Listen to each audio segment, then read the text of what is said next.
majelis ilmu ini, rekan-rekannya barangkali boleh diingatkan akan majelis ilmu ini karena pastinya Bapak Ibu semua sudah tahu bahwa menuntut ilmu adalah wajib sebagaimana Rasulullah SAW bersabda, barang siapa yang menginginkan derajat dunia bisa dicapai dengan ilmu, barang siapa yang menghendaki akhirat bisa dicapai dengan ilmu, barang siapa ingin kedua-duanya maka juga bisa dicapai dengan ilmu. Jadi majelis ini rasanya insya Allah sudah tepat. Namun kita sama-sama luruskan niat karena mencari ridha Allah Subhanahu wa taala gitu ya Bapak Ibu. Semoga Allah Subhanahu wa taala merahmati dan meridhoi kegiatan kita semua pada hari ini. Selanjutnya saya ingatkan kembali untuk senantiasa disiplin protokol kesehatan, 3M wajib, 5M hebat, 7M sempurna, menjaga jarak, memakai masker, mencuci tangan, menghindari kerumunan, membatasi mobilitas, meningkatkan iman dan meningkatkan imun sebagai upaya pencegahan penyebaran COVID-19. Siang ini saya menggunakan masker hidung untuk memudahkan saya bicara dan saya juga berada di lingkungan pribadi. Bagi Bapak Ibu dan teman-teman yang mungkin saat ini sedang isolasi mandiri, nggak apa-apa, tetap semangat, tetap positif. Mudah-mudahan webinar ini bisa menjadi penambah imun ya Bapak Ibu. Dan juga berkenan Bapak Ibu untuk tetap menyalakan videonya karena keberkahan dari ilmu secara online adalah ketika antusias peserta tumbuh dan hadir secara utuh. Dan karena memang belum ada yang DM saya sampai saat ini, jadi untuk kesekian kalinya saya tawarkan untuk menjadi tandem MC bersama saya di webinar Spiritual Week kali ini. Barangkali ada yang berminat, boleh DM saya. Sebelumnya saya mau melihat yang sudah bergabung yang akan mengisi kegiatan pada hari ini. Pak MT sudah hadir. Assalamualaikum, selamat siang Pak. Dan kami informasikan juga bahwa Pak D6 yang dijadwalkan akan bergabung, namun sehubungan dengan agenda yang harus diikuti oleh beliau, sehingga hari ini beliau berhalangan untuk bergabung. Pak Ustadz Isa Sadra juga sudah bergabung, baik Bapak Ibu, tim support, Pak Derajat, Bang Sirajuddin sudah siap, host Mas Nanda, Pak Denny sudah standby, terima kasih. Jangan lupa daftar hadir ya Bapak Ibu nanti diisi, dan webinar ini juga bisa diakses melalui kanal YouTube Masjid At-Taqwa KAI Pusat. Mohon doanya Bapak Ibu, mudah-mudahan kita semua tidak diuji dengan masalah sinyal dan jaringan pada hari ini. Saya izin opening Bapak Ibu sebelumnya, mangga Mas Nanda silakan kita saksikan video dari Corporate Culture. Semangat pagi Bapak Ibu. Informasi ini kami sampaikan untuk seluruh peserta rapat di lingkungan Kereta Api Indonesia. Selama rapat berlangsung, dimohon untuk mengikuti prosedur berikut ini ya. Pastikan jaringan internet Anda stabil. Aktifkan kamera selama rapat berlangsung. Menggunakan mode mute selama jalannya acara dan mengaktifkan kembali apabila diperlukan. Pastikan identitas sudah benar seperti nama, unit, dan kedudukan. Jaga protokol kesehatan dan pastikan jaga jarak aman, khususnya bagi peserta yang berkelompok. Isi formulir absensi melalui link yang telah disediakan pada kolom chat. Dilarang menampilkan konten yang mengandung unsur sara. Menjadi peserta rapat yang aktif dengan memberikan masukan dan pandangan yang tepat terkait topik pembahasan. Menindaklanjuti keputusan rapat secara tanggung jawab. Tetap ikuti acara hingga selesai, menerapkan 7M, dan mengamalkan akhlak dalam pekerjaan sehari-hari. Selamat mengikuti!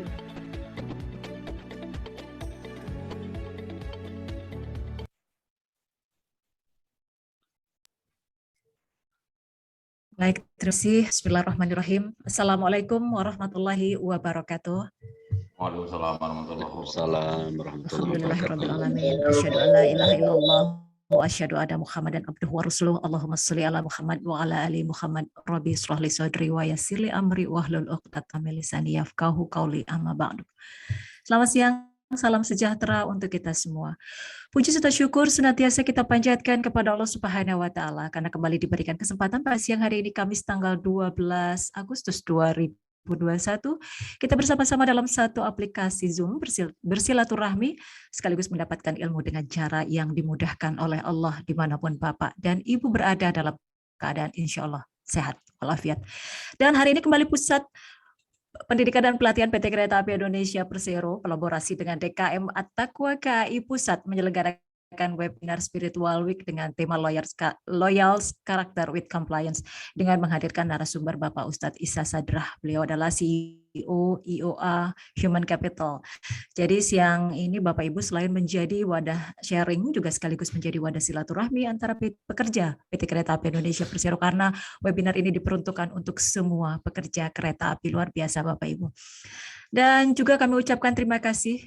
Sebelumnya saya akan siapa yang terhormat Direktur SDM dan Umum, dalam hal ini diwakili oleh CDD Training and Education Bapak Handi Purnama, yang kami hormati narasumber kita Bapak Ustadz Isa Sadrah, yang kami hormati Ketua DKM At-Taqwa, yang kami hormati Direksi Anak Usaha PT Kereta Api Indonesia beserta jajaran, yang kami hormati Kepala Daerah dan Kepala Divisi Regional beserta jajaran, yang kami hormati CDD FVP serta VP, yang kami hormati Ketua Umum SPKA, dan Bapak Ibu rekan-rekan peserta webinar Spiritual Week yang kami hormati. Tak lupa juga saya ucapkan terima kasih kepada penggagas dan penyelenggara webinar ini yang telah memberikan kesempatan kepada kita semua mengikuti kegiatan ini untuk penambahan wawasan yang tentu saja dapat merubah cara pandang, pola pikir, ataupun kebiasaan menjadi lebih berkualitas. Juga yang penting menumbuhkan akhlak sebagai budaya yang lebih baik untuk perusahaan maupun sebagai pribadi dalam perspektif keislaman dan spiritualitas. Dan Bapak Ibu yang kami hormati, seperti yang disampaikan bahwa hari ini kita akan membahas tema tentang loyal character with compliance. Namun sebelumnya kita akan mendengarkan sambutan dari CDD MT Bapak Handi Purnama. Untuk itu kepada yang terhormat Bapak Handi Purnama, kami silakan. Ya, makasih Bu Vina. Bismillahirrahmanirrahim. Assalamualaikum warahmatullahi wabarakatuh. Waalaikumsalam warahmatullahi wabarakatuh. Waalaikumsalam warahmatullahi wabarakatuh. Yang terhormat Pak Isa Sadrah, teman-teman KAI, alhamdulillah hari ini kita bisa Zoom lagi, webinar lagi yang mencerahkan kalbu ya, terutama dan untuk berprestasi untuk KAI yang menjadi lebih baik. Hari ini kita akan mendengarkan dari Pak Isa Sadrah tentang karakter nih dengan compliant ya. Jadi karakter yang harus yang sesuai, jadi jangan karakter yang tidak sesuai ya. Kita punya akhlak ya. Nanti dari Pak Isa ini kita akan tercerahkan ya. Bagaimana sih sebetulnya karakter dengan compliant ya, dengan yang sesuai dengan aturan ya, bukan sesuai dengan kehendak, dengan keinginan kita ya. Keinginan kita tentunya nggak luput dari nafsu duniawi tentunya ya. Maka hari ini teman-teman KAI ya, yang semoga bisa meluangkan waktu ya, semoga bisa menyimak ya, semoga kita bisa dibukakan ya pikiran kita, hati kita ya, kemudian insya Allah semangat kita, nanti cara kerja kita bisa berubah menjadi lebih baik. Mungkin Pak Isa Sadrah dan teman-teman ya, mungkin dari saya cukup sekian, Mbak Vina. Maka dengan ini saya nyatakan webinar ini bisa dimulai. Terima kasih. Assalamualaikum warahmatullahi wabarakatuh. Waalaikumsalam warahmatullahi wabarakatuh. Waalaikumsalam warahmatullahi wabarakatuh.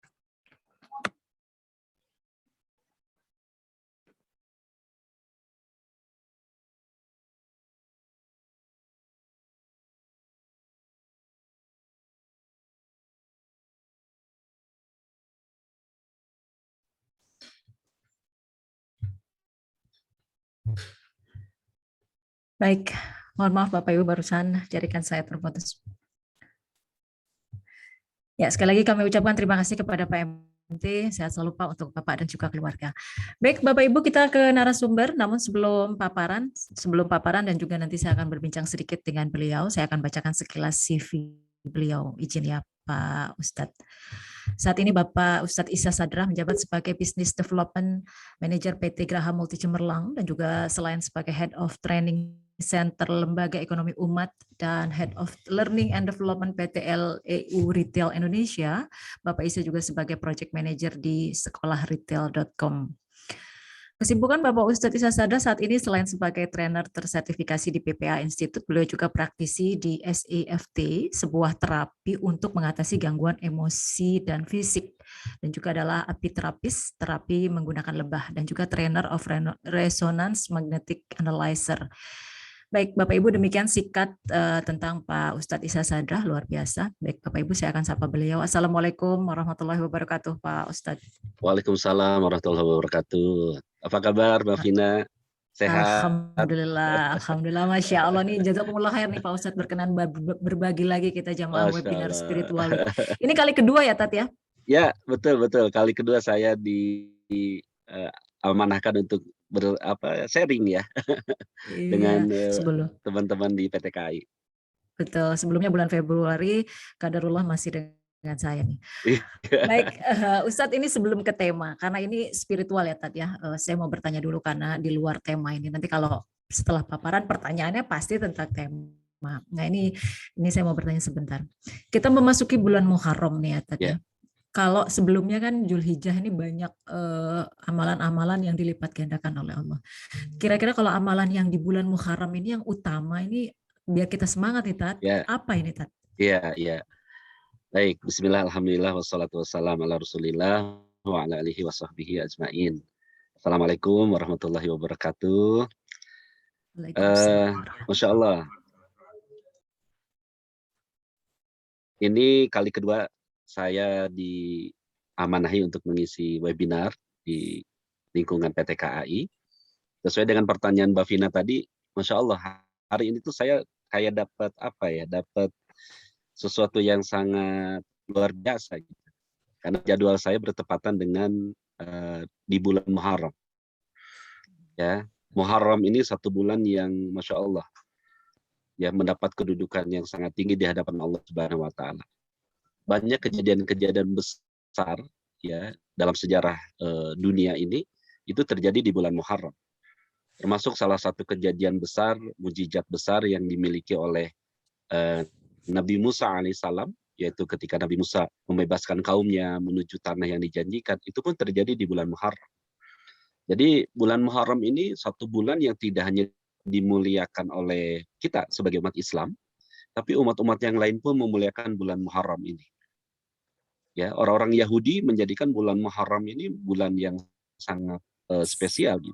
Karena sejarah mereka ya, pembebasan mereka itu terjadi di bulan Muharram. Makanya dalam sejarah itu orang-orang Yahudi biasa berpuasa di bulan Muharram ini. Ya. Nah, mereka berpuasa di tanggal 10 Muharram. Ya. Nah, kita pun tadi kira-kira amalan apa sih yang istilahnya tuh yang mulia, yang memiliki fadilah untuk kita lakukan di bulan Muharram? Tentunya amalan secara umum ini kualitasnya akan jauh meningkat ketika kita lakukan di bulan Muharram. Bahkan yang harus kita perhatikan tidak hanya amalan, justru sebisa mungkin jangan melakukan dosa di bulan Muharram. Karena ini sesuai dengan namanya Muharram, ya. Salah satu bulan yang diharamkan oleh Allah. Zulhijjah, ya, dia juga termasuk. Nah, karena itu sebisa mungkin menahan diri untuk bermaksiat, untuk melakukan dosa, untuk menghormati kemuliaan bulan ini.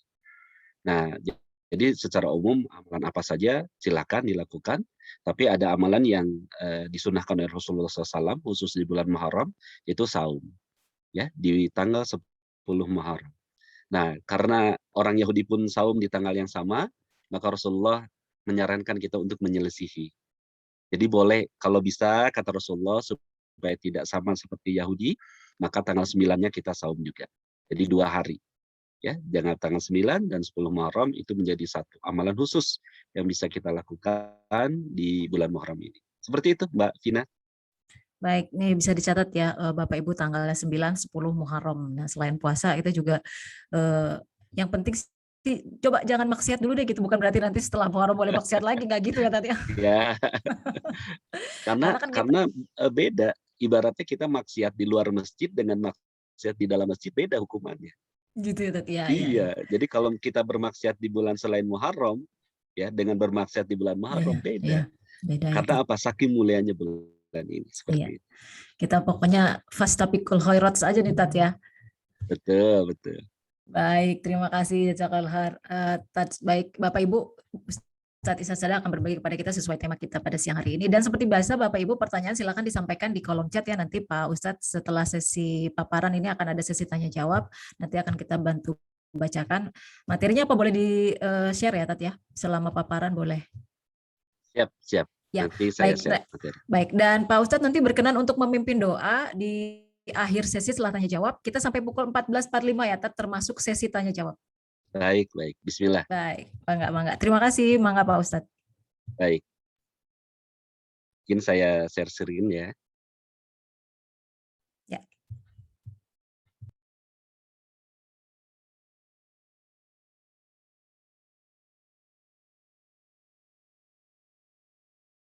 Baik. Bismillah. Assalamualaikum warahmatullahi wabarakatuh.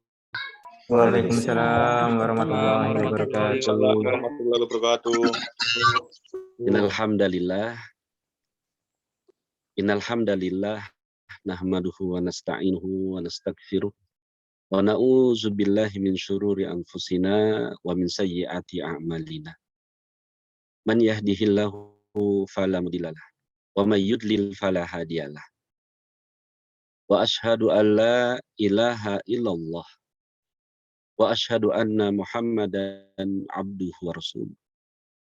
Allahumma shalli wa sallim wa barik ala Muhammad wa ala alihi wa sahbihi ajma'in.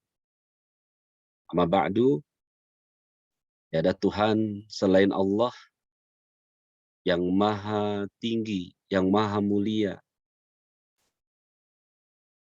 yang maha segala-galanya dalam kehidupan kita. Tiada ilah selainnya. Yang maha mulia hidayah, yang maha mulia taufiknya, yang maha mulia petunjuknya untuk kita semua. Dan maha mulia dengan memuliakan bulan ini, bulan Muharram. Dan semoga siapapun yang berada di bulan mulia ini, Allah muliakan hidupnya. Salawat dan salam kita haturkan bagi Nabi Muhammad Sallallahu Alaihi Wasallam, sosok teladan yang setiap ucapannya mengandung kebaikan, setiap diamnya mengundang hikmah, dan setiap gerak tubuhnya bebas dari kesia-siaan. Bapak Ibu, rekan-rekan sivitas PTKI Indonesia, khususnya Bapak Handi Purnomo selaku CVVMT, saya mengucapkan ribuan terima kasih atas kesempatan yang kedua yang diberikan untuk saya untuk bisa bersilaturahmi, saling belajar dengan teman-teman di PTKI. Rekan-rekan yang berbahagia, hari ini saya diberikan amanah untuk menyampaikan satu tema dari bagian tema webinar series di Akhlak for Peak Performance, yang ini menjadi satu tema besar di Kementerian BUMN, khususnya di PTKI. Dan pada tema hari ini saya akan membahas tentang loyal character with compliance. Apa itu loyal character with compliance? Tentunya guru-guru saya, ustadz-ustadz yang sebelumnya menjadi pemateri di acara webinar PTKI sebelumnya sudah membahas banyak hal tentang bagaimana untuk menjadi loyal character. Nah, pada kesempatan ini saya ingin lebih menekankan kepada compliance ya, tadi kesesuaian seperti itu. Atau compliance juga memiliki makna kepatuhan, ya, ketaatan seperti itu. Nah, Bapak Ibu yang berbahagia, sebelum saya masuk ke materi, izinkan saya menyampaikan beberapa hal agar pelaksanaan webinar kita berjalan dengan baik. Bapak Ibu bisa menikmati acara ini dengan nyaman, aman. Oleh karena itu saya akan menjelaskan sedikit mengenai safety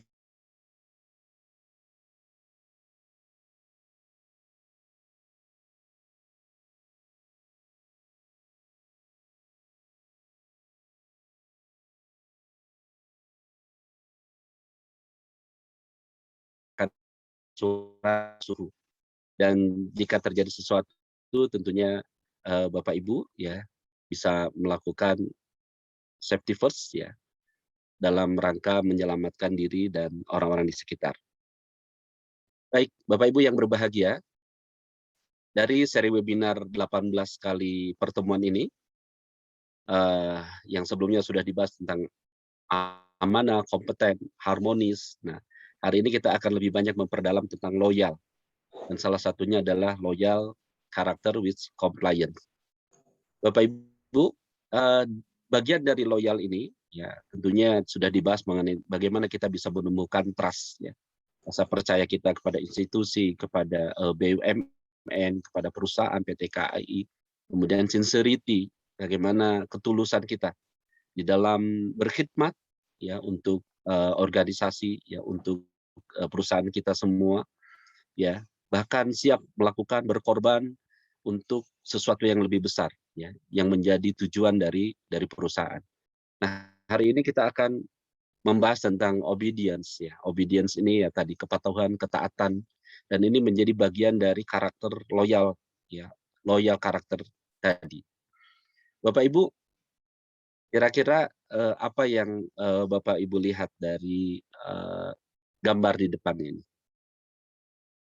Boleh. Lagi ngapain nih? Arung jeram, Pak. Arung jeram. Arung jeram. Arung jeram ya. Arung jeram. Rafting atau arung jeram. Kira-kira Bapak Ibu ada yang sudah pernah nyoba permainan atau arung jeram ini? Ada yang udah pernah ngalamin naik perahu karet? Sekali pernah. Oh, sekali ya. Sering. Boleh. Sudah ada berapa kali? 3 kali. Oh, mana nih yang udah 3 kali? Boleh. Sharing dulu. Silakan. Kita pengen denger dulu nih pengalaman ketika rafting tuh kayak gimana sih? Boleh, siapa nih? Menegangkan, Pak. Menegangkan. Baru lihatnya juga udah menegangkan, Bu. Apalagi menjalaninya. Boleh tadi siapa yang sudah 3 kali? Ya. Pak, 3 kali, Pak. Ya, boleh sharing? Pada awalnya ada rasa takut.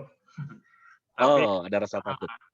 Setelah beberapa menit kemudian rasa takutnya udah semakin berkurang ya, Pak ya. Terus untuk yang kedua itu kepingin lagi, Pak. Oh, kedua kepingin lagi. Kepingin lagi, rasa takutnya udah hilang dan berani nyebur, Pak. Akhirnya yang ketiga sudah terbiasa, Pak. Oke. Baik, terima kasih. Jadi pengalamannya ketika pertama kali karena belum nyoba takut ya. Yang kedua malah ketagihan.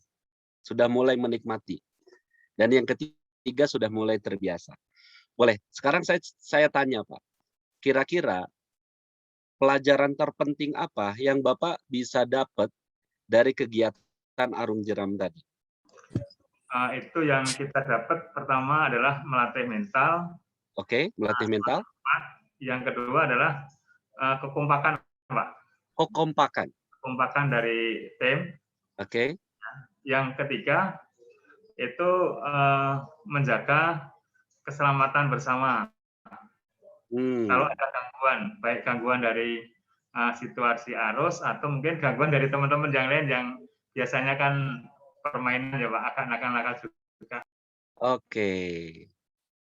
Jadi, Masya Allah ya, salah satunya tadi kekompakan tim dan menjaga keselamatan tim sampai selesai seperti itu ya Pak ya. Baik, Bapak Ibu, sekarang kita coba belajar mengambil hikmah dari permainan yang membutuhkan adrenalin tinggi Bapak Ibu. Bahkan belum nyoba aja udah tegang gitu, apalagi menjalaninya. Tadi Bapak sampaikan takut ketika pertama kali main rafting atau arung jeram. Nah, Bapak Ibu, rafting ini bisa dibilang satu olahraga, satu aktivitas yang beresiko. Ya, mengandung resiko tinggi. Bahkan bisa mengancam nyawa. Akan tetapi Bapak Ibu, banyak orang yang akhirnya ketagihan dengan rafting ini. Padahal ada batu besar, ada jeram, ya, ada arus yang deras, yang kadang nggak bisa ditebak. Ini arusnya kayak gimana gitu. Padahal kita nggak pernah tahu di depan ada jeram yang seperti apa. Tapi akhirnya banyak dari orang yang pernah nyoba akhirnya ketagihan main arung jeram. Karena permainan arung jeram ini adalah permainan yang beresiko tinggi, bahkan bisa mengancam nyawa. Maka standar dan prosedur di dalam permainan ini sangat tinggi, Bapak Ibu. Ada standar-standar, ada prosedur-prosedur yang itu wajib dipatuhi oleh semua orang yang memutuskan untuk main ya atau mencoba wahana ini. Ini yang pertama. Karena apa? Karena ketika tidak memenuhi standar, tidak memenuhi prosedur, seperti Bapak sampaikan tadi, bisa mengancam keselamatan jiwa. Bahkan tidak hanya keselamatan pribadi, keselamatan tim. Ini terancam, Bapak Ibu. Ini pertama. Yang menariknya adalah, coba Bapak perhatikan. Ya, ada satu orang yang bajunya beda di sini. Kira-kira yang mana, Pak? Kadang bajunya beda, topinya beda. Ada yang Bapak bisa lihat? Bapak Ibu bisa lihat? Itu Sini yang hitam, Pak. Yang baju hitam, yang topi hitam ya. Instruktur. Oke. Nah, dalam arena arung jeram Bapak Ibu, ini tentunya ada tadi ya, ada jeram, ada sungai, ada arus gitu, ya. Dan ada orang-orang yang menaiki perahu karet ya dengan menggunakan paddle ya, alat dayung. Dan dipimpin oleh satu orang yang berada di posisi paling belakang yang disebut dengan skipper. Ya, jadi yang pakai baju hitam ini, yang pakai yang topi hitam, ya itu disebut dengan skipper atau leadernya atau pemimpinnya. Nah, Bapak Ibu, ini yang pertama ada skipper, dan yang kedua ada tim, ya ada tim. Dan tim ini bergerak mendayung perahu berdasarkan instruksi dari skipper, Bapak Ibu. Kadang skipper ngomongnya pelan-pelan, santai. Dayung, kanan, kanan, kanan, santai. Kadang teriak-teriak, kadang marah-marah, Bapak Ibu. Kadang ngebentak-bentak. Ketika apa? Ketika perahu ya tiba-tiba menemui arus yang sangat deras, kemudian menghadapi jeram yang bisa membahayakan ya keselamatan tim. Jadi seperti itu. Tapi yang menarik adalah tim itu tidak merasa dimarahi oleh skippernya. Nggak ada yang kemudian baper misalnya. Wah, tadi saya dimarahin, saya dibentak-bentak. Ya, kenapa? Karena mereka sadar bahwasannya ketika skipper itu memberikan instruksi, memberikan perintah, ya, itu bukan semata-mata untuk kepentingan skipper. Bukan semata-mata untuk kepentingan leadernya. Tapi itu semata-mata untuk menjaga perahu tadi berada di sistem ya, dalam track yang benar. Demi keselamatan tim, demi keselamatan bersama, demi tujuan yang hendak dicapai secara bersama. Nah, kadang skipper seperti itu, Bapak Ibu. Nah, jadi skipper ini yang mengarahkan kapan si pendayung itu harus mendayung, kapan dia harus diem, ya. Dan instruksi dayung itu ada di depan. Biasanya yang depan ini yang mengarahkan, ya berdasarkan instruksi dari skipper yang ada di belakang. Nah, Bapak Ibu, kita kembali belajar tentang arung jeram ini atau rafting ini. Ya. Izin ya, mohon maaf, ini ada sedikit gangguan di backsound-nya. Jadi saya harus ulang-ulang. Oke. Nah, Bapak Ibu, arung jeram ya atau sungai dengan bebatuan, dengan air yang begitu deras, dengan arah air gelombang yang kadang nggak bisa diprediksi.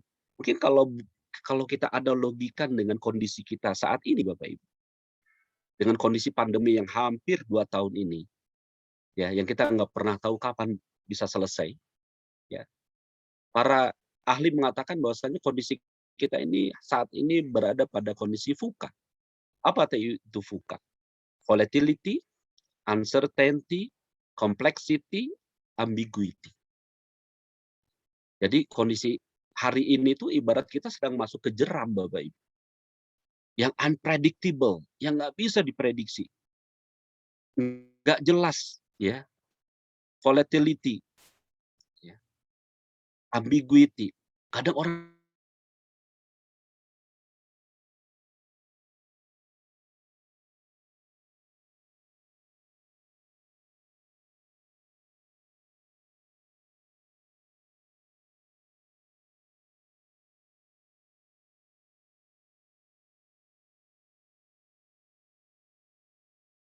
arah ke depan ini seperti apa. Mungkin di akhir tahun kita bisa bikin planning, bisa bikin perencanaan. Mulai Q1, Q2, Q3, mungkin Q4. Tapi di depan ini nggak jelas seperti apa. Nah, hari ini ya, termasuk kondisi perusahaan. Ibarat kita sedang masuk ke jeram-jeram kehidupan. Yang arusnya nggak bisa ditebak. Yang mungkin bisa saja dengan waktu yang singkat perahunya bisa terbalik. Yang mungkin bisa saja penumpang yang ada di atasnya kemudian tenggelam. Who knows? Tapi Bapak Ibu yang berbahagia, tentunya kita sebagai seorang Muslim, sebagai seorang yang beriman, seorang yang benar-benar meyakini ada kekuatan besar, maha besar yang berada di balik kita, yaitu Allah Subhanahu wa Ta'ala. Tentunya menyikapi fuka tadi harus dengan fuka. Oke, mungkin awalnya takut seperti Bapak tadi sampaikan. Ketika masuk ternyata takut. Tapi kok malah jadi ketagihan gitu. Pertanyaannya, kenapa arung jeram ini bikin orang ketagihan? Kenapa arung jeram ini menjadi salah satu olahraga yang sangat menarik? Karena ada jeramnya, Bapak. Coba kalau nggak ada jeramnya, kira-kira menarik nggak? Karena ada jeramnya, maka arung jeram ini menjadi salah satu olahraga yang sangat menarik, yang bikin ketagihan. Nah, kondisi saat ini dengan jeram-jeram yang mungkin harus kita hadapi, yang tidak bisa diprediksi, maka Bapak Ibu hadapi juga dengan fuka. Yang pertama adalah dengan vision. Segelap apapun kondisi hari ini, Bapak Ibu sebagai seorang pemimpin, ya, apakah itu di perusahaan, di lingkungan paling kecil misalnya di keluarga, maka Bapak Ibu harus memiliki vision, harus memiliki visi yang jelas. Yang kedua, U-nya adalah hadapi uncertainty dengan understanding. Kemudian hadapilah complexity dengan clarity. Vision, clarity, jelas. Dan yang terakhir, hadapi ambiguity dengan agility. Agile. Ya, lincah. Kapan harus melakukan shifting, kapan harus melakukan terobosan, kapan harus melakukan inovasi. Seperti halnya orang yang bermain arung jeram. Skipper tahu kapan harus mendayung, kapan harus diam, kapan semua harus bertahan dulu. Agile, lincah, menghadapi semua kondisi yang terjadi. Harus cepat mengambil keputusan, harus cepat mengambil kebijakan yang tepat, agar semua terselamatkan, agar perahu bisa tetap berlayar, tidak tenggelam oleh derasnya arus yang ada di depan. Nah, Bapak Ibu yang berbahagia, peran skipper ini sebegitu penting. Salah satu peran skipper yang paling penting adalah ya, yang bisa dia lakukan adalah controlling. Coba kalau misalnya yang baju hitam ini nggak ngontrol, Bapak Ibu. Bagaimana kontrol dari pemimpin ini terhadap anak buah, terhadap tim yang ada di depannya. Ini menentukan apakah perahu tadi bisa menyeberangi jeram-jeramnya, bisa melewati arus, sampai akhirnya sampai di titik tujuannya. Controlling.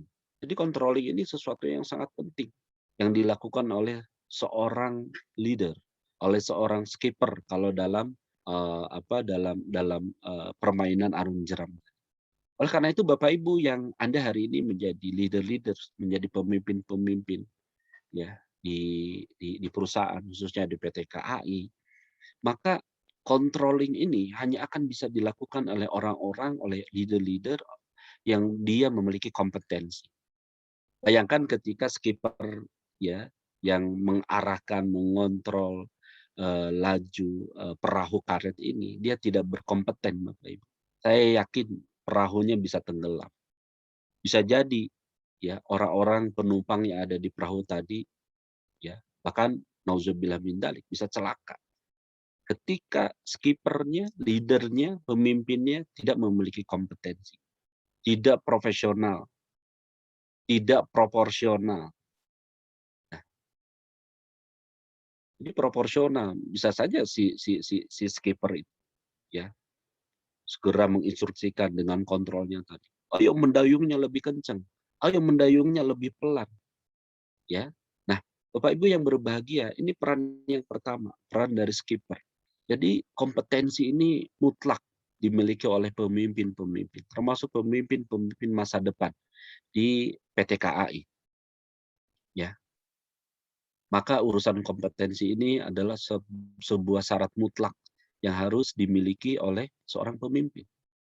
Dan kompetensi ini dicapai tentunya berdasarkan pengalaman, berdasarkan track record, berdasarkan jam terbang. Skipper ini dia bisa tahu mulai dari persiapan, planning, menyiapkan perahunya, menyiapkan perangkat-perangkat yang diperlukan, mengetahui medan, ya, melakukan analisa. Ini kemampuan-kemampuan, kompetensi-kompetensi yang perlu dimiliki oleh seorang pemimpin. Nah, begitupun pemimpin-pemimpin di perusahaan.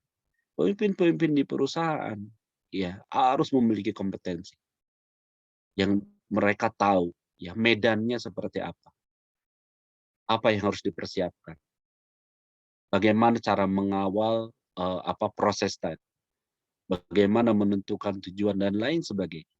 Nah, ini yang pertama ya, setelah kita melihat bahwasannya arung jeram ini ibarat kondisi kita saat ini, kondisi yang dihadapi oleh perusahaan dalam kondisi VUCA, ketidakpastian ya, kondisi yang enggak jelas, kondisi yang serba tidak menentu ya. Maka Bapak Ibu, peran kedua kita belajar dari arung jeram ini, bagaimana posisi seorang skipper ini posisi yang sangat penting. Tapi tidak kalah penting Bapak Ibu, ya, yaitu posisi tim. Posisi orang-orang yang mendayung, posisi orang-orang yang ada di samping-samping ini, yang berbaju biru, yang mungkin mendapatkan instruksi dari leadernya, mendapatkan arahan dari pemimpinnya, bahkan nggak jarang dibentak-bentak kan gitu, nggak jarang dimarah-marahin. Maka fungsi tim ini fungsi yang sangat penting. Ya, tadi Bapak yang sudah 3 kali rafting itu, hal yang penting yang bisa beliau ambil dari permainan rafting ini adalah kekompakan tim. Ya, kekompakan tim. Bagaimana tim ini bisa kompak? Bagaimana tim ini bisa taat dengan perintah arahan dari skipper. Dalam kondisi seperti ini, tim nggak boleh ngambil inisiatif sendiri tanpa arahan skipper. Bayangin kalau misalnya ada bagian dari tim yang nggak kompak, yang ngambil inisiatif sendiri tanpa koordinasi misalnya dengan leader. Leadernya bilang jangan mendayung, atau tidak ikut arahan dari skipper tadi, tidak ikut arahan leader. Bapak Ibu, bayangkan ketika tim tidak kompak. Maka ketika dalam permainan seperti ini, yang celaka bukan dia sendiri. Yang celaka tuh semuanya rame-rame. Bahkan perahunya ikut celaka. Nah, begitupun dalam pekerjaan, di organisasi, di perusahaan. Oh, kalau begitu saya nggak tidak boleh punya inisiatif dong. Boleh, silakan. Ya, selama dikomunikasikan, selama istilahnya itu dibicarakan dan tidak menyalahi ya aturan, tidak menyalahi instruksi, tidak menyalahi arahan dari leader Anda, pemimpin Anda. Jadi pelajaran terpenting yang bisa kita ambil ya dari tim ini adalah kekompakan. Bagaimana agar tim ini bisa kompak? Bagaimana agar tim ini bisa tidak mengambil inisiatif sendiri. Bagaimana agar tim ini nggak baper, ya, nggak baper ketika dibentak-bentak oleh atasannya, oleh pemimpinnya, oleh skippernya. Selama ya itu kepentingannya untuk perusahaan. Selama kepentingannya untuk menyelamatkan semua penumpang yang ada di perahu. Selama mereka sampai di tujuan. Nah, oleh karena itu Bapak Ibu, ya, hari ini saya akan lebih banyak membahas di bab timnya ini. Dan satu hal Bapak Ibu yang menyebabkan ya perahu tadi akhirnya bisa melewati jeram-jeramnya, bisa melewati arus yang sebegitu deras, bahkan arus-arus yang tidak ibaratnya terprediksi, tiba-tiba dapat hantaman arus, yang akhirnya mereka selamat, yang akhirnya mereka bisa nyampe di titik tujuannya. Ya, salah satunya adalah karena tim kompak dan patuh terhadap instruksi dari sang skipper. Patuh taat terhadap aturan. Patuh taat terhadap sistem yang sudah dibuat. Patuh taat terhadap standar yang sudah ditentukan. Patuh terhadap SOP, prosedur yang sudah disepakati. Ketika semua tim ini kompak, taat, ya, sesuai, nggak nyeleneh, tanda kutip, tidak mengambil inisiatif sendiri, tanpa misalnya dikomunikasikan dengan atasan Anda. Bahkan ada inisiatif-inisiatif yang justru kontraproduktif dengan target, dengan perencanaan yang sudah dibuat. Jadi, key point dari tim ini adalah tadi, kekompakan dan kepatuhan terhadap instruksi dari skipper. Bapak Ibu yang berbahagia, ya, mungkin tema hari ini yaitu tentang compliance. Bagaimana kita harus sesuai, harus patuh, ya, harus ibaratnya tuh kalau dalam organisasi itu kan ada leader dan ada followers. Nah, hari ini kita lebih banyak bagaimana how to be a followers, good followers. Ya. Karena ilmu tentang bagaimana cara menjadi followers yang baik, ini ilmu yang jarang diajar. Selama ini Bapak Ibu diajarinnya apa? Latihan dasar kepemimpinan. Selalu ya, pelajarannya bagaimana menjadi pemimpin yang baik. Jarang bagaimana cara menjadi yang dipimpin yang baik, kan gitu. Hari ini itu kita banyak belajar, banyak dilatih how to be a leaders. Bagaimana Anda menjadi seorang leader, seorang pemimpin. Tapi bagaimana menjadi orang yang dipimpin? Ini jarang sekali bahasa tentang itu, Bapak Ibu. Makanya wajar. Makanya wajar hari ini di organisasi, di komunitas, bahkan di keluarga, semua orang ingin jadi leaders. Boleh sinergi, hayu kolaborasi, asal saya leadernya. Nah, kan gitu. Boleh kita kongsi, boleh kita kerjasama, asal saya yang jadi pemimpinnya. Semua orang ingin jadi pemimpin. Apakah itu salah? Tidak juga, Bapak Ibu. Tapi bagaimana kita menjadi followers yang baik, bagaimana kita menjadi pengikut yang baik, menurut saya itu jauh lebih penting. Kita berbicara di skop negara. Presidennya cuma satu. Rakyatnya 270 juta. Jadi yang jadi followers lebih banyak dibandingkan dengan leaders. Lebih kecil lagi misalnya di Kementerian BUMN misalnya. Pak Menterinya kan satu leadersnya. Yang followersnya banyak. Di PT KAI pun sama. Direktur utamanya satu.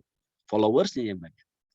Nah, termasuk di lingkungan kita Bapak Ibu, di komunitas kita, di keluarga kita, di lingkungan masyarakat kita. Yang jadi Pak RW, Pak RT-nya sedikit Bapak Ibu.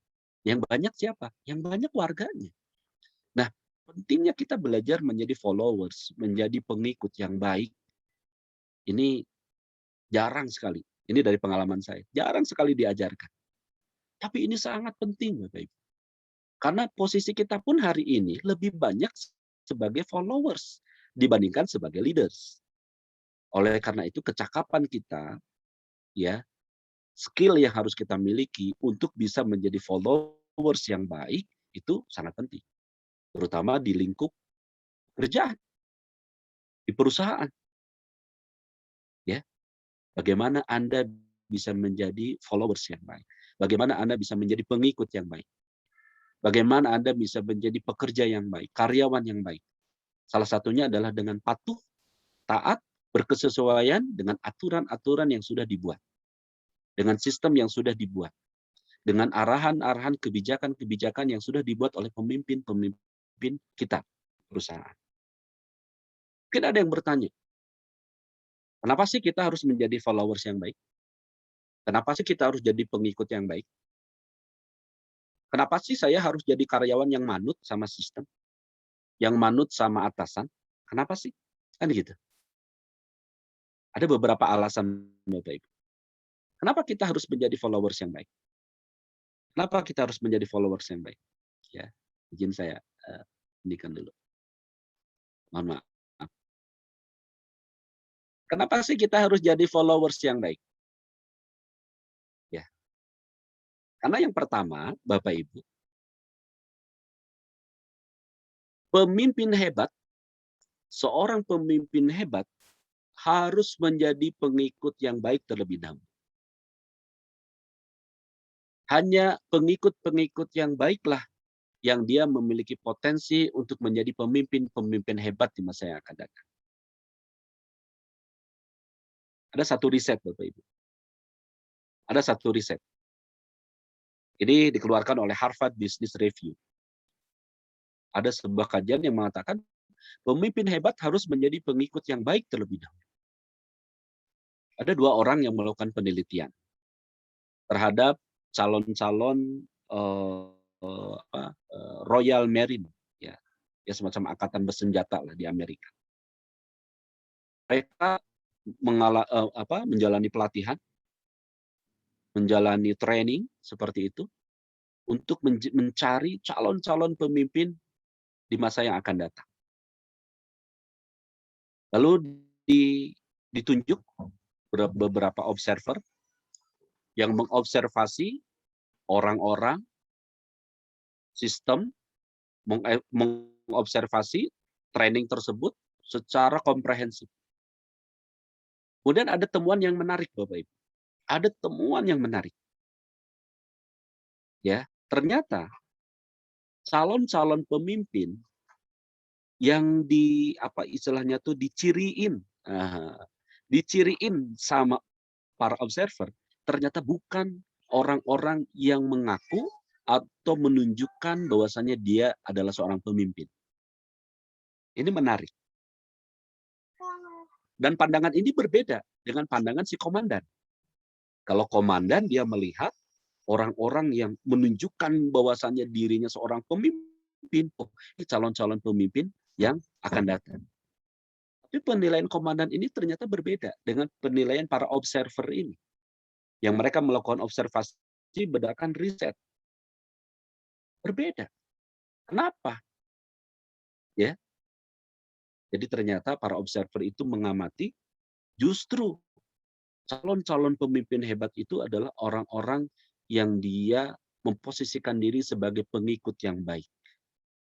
Bukan orang-orang yang memposisikan diri sebagai I am a leader. Saya calon pemimpin. Saya seorang leader. Enggak seperti itu. Nah, Bapak Ibu, kita berkaca dengan agama kita. Kalau kita bertanya tentang siapa pemimpin yang hebat, menurut versi agama kita, Islam, tentunya kita sepakat bahwasanya pemimpin hebat, ya, pemimpin terhebat umat manusia, yaitu Rasulullah Shallallahu Alaihi Wasallam. Dan ini tidak hanya diakui oleh kita sebagai pengikut beliau, bahkan secara objektif juga banyak di luar sana yang benar-benar mengakui bahwasanya Rasulullah itu adalah pemimpin hebat. Ada yang menarik, Bapak Ibu. Ketika Rasulullah Shallallahu Alaihi Wasallam meninggal, kemudian digantikan oleh khalifah, mulai khalifah Abu Bakar As-Siddiq, kemudian Umar bin Khattab, kemudian Utsman bin Affan, dan khalifah keempat adalah Ali bin Abi Thalib radhiyallahu anhu. Coba kita lihat bagaimana karakter khalifah-khalifah hebat ini. Yang bahkan ketika Khalifah Umar bisa membebaskan banyak sekali daerah. Kekuasaan Islam berkembang ketika kekhalifahan Umar bin Khattab. Al-Quds dibebaskan oleh Khalifah Umar bin Khattab. Pertanyaannya, kenapa para khalifah ini tampil menjadi pemimpin-pemimpin hebat setelah Rasulullah SAW? Kuncinya salah satunya adalah karena mereka menjadi pengikut yang baik terhadap Rasulullah SAW. Bahkan ada satu kebiasaan Bapak Ibu, ada satu kebiasaan ya yang kita sering baca di dalam hadis itu. Kalau Rasulullah nanya ke para sahabat, ya Rasulullah nanya kepada sahabat. Seperti ada satu hadis yang sangat masyhur, sangat terkenal, ketika para sahabat dan Rasulullah sedang duduk-duduk, kemudian datang seseorang pakai baju putih, ya, dengan tampilan yang rapih, bersih, tidak seperti orang yang sedang habis melakukan perjalanan. Bisa kalau habis melakukan perjalanan kan kusut masai berdebu gitu. Ini enggak, seperti orang-orang dekat gitu yang enggak menempuh perjalanan. Tapi orang ini tidak dikenal oleh semua sahabat. Sampai Rasulullah bertanya, tahu enggak ini siapa? Para sahabat bertanya. Para sahabat mengatakan, Allahu wa rasuluhu a'lam. Lalu seperti itu. Jadi setiap Rasulullah nanya, Rasulullah misalnya mengatakan, selalu mereka mengatakan, Allahu wa rasuluhu a'lam. Allah dan Rasulnya yang lebih tahu. Bahkan ada sebuah jargon yang dipegang erat oleh para sahabat, terutama sahabat-sahabat as-sabiqunal awwalun, yaitu apa? Sami'na wa ata'na. Ya, ini satu statement dari para sahabat yang ketika Rasulullah memerintahkan sesuatu, mengarahkan sesuatu, mereka mengatakan sami'na wa ata'na. Kami dengar dan kami taat. Lihat. Tapi Bapak Ibu, ketika sahabat tadi, terutama sahabat-sahabat as-sabiqunal awwalun, yang akhirnya menjadi pengganti Rasulullah SAW di dalam memegang tampuk kepemimpinan umat, itu tampil menjadi pemimpin-pemimpin hebat di masa. Dan ini sesuai dengan penelitian dari Harvard Business Review tadi. Bahwasanya hanya pemimpin hebat, hanya pengikut yang baiklah yang memiliki potensi menjadi pemimpin-pemimpin hebat. Nah, oleh karena itu Bapak Ibu, kenapa sih saya harus jadi pengikut yang baik? Kenapa sih saya harus jadi followers yang baik?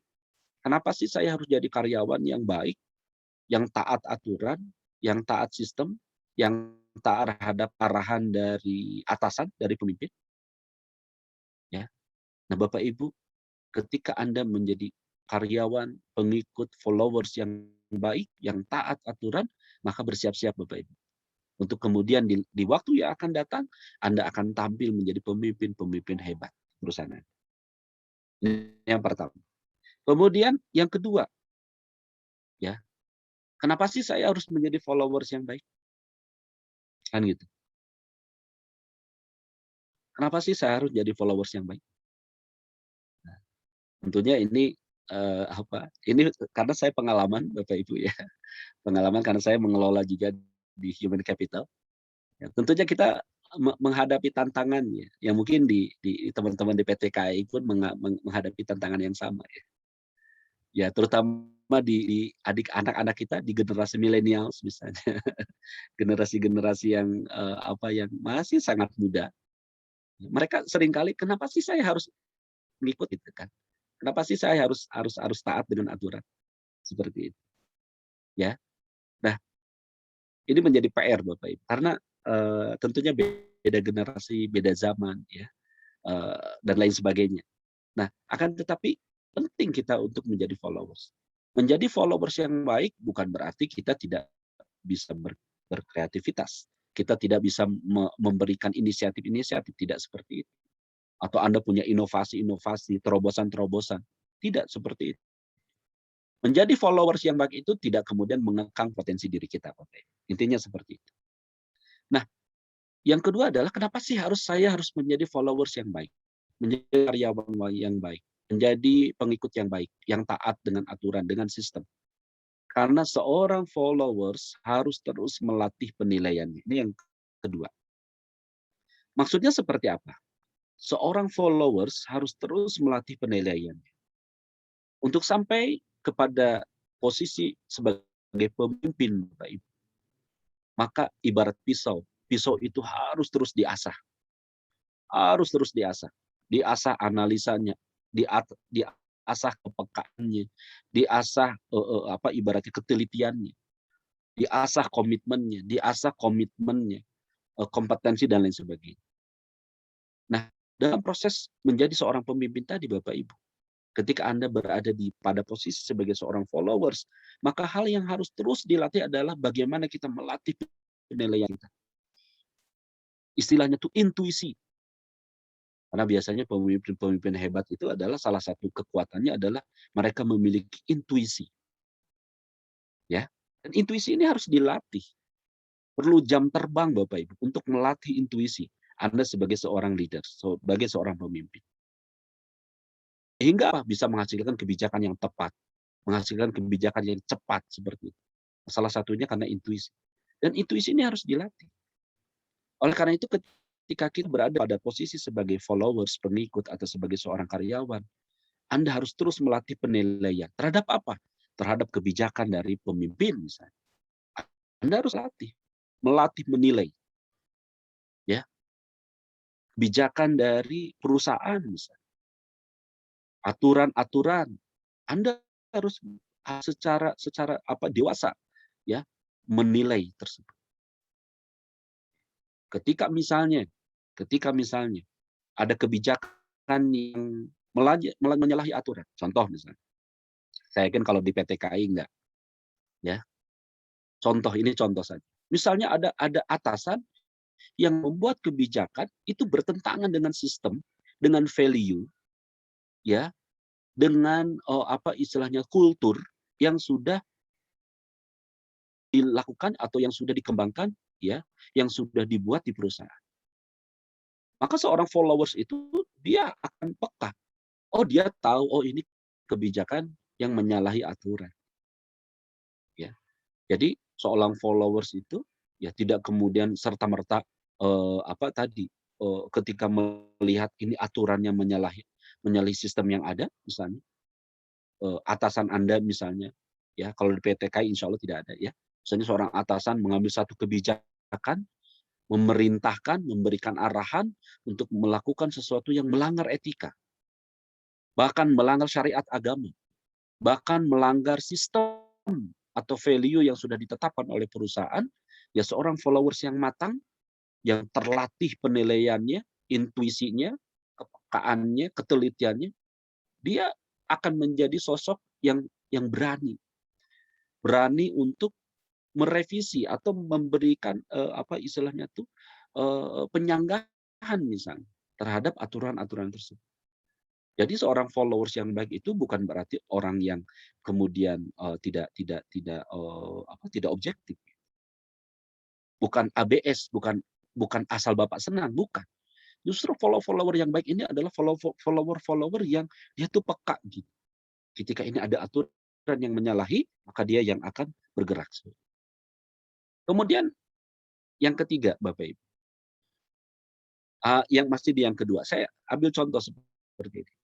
Saya ambil contoh dari kisah Rasulullah Shallallahu Alaihi Wasallam. Ya, seorang followers itu harus terus melatih penilaiannya. Nah, Rasulullah sebagai pemimpin hebat itu tidak otoriter. Rasulullah tidak memposisikan beliau sebagai pemimpin yang tanda kutip diktator, memaksakan kehendak. Enggak seperti itu. Terlalu banyak contoh Bapak Ibu. Ketika Rasulullah mengajak berdiskusi, menerima masukan-masukan dari para sahabatnya. Ketika perjanjian Hudaybiyah, Rasulullah mendapat masukan-masukan dari para sahabat. Ketika perang Badar, Rasulullah berdiskusi. Rasulullah menerima masukan dari para sahabat.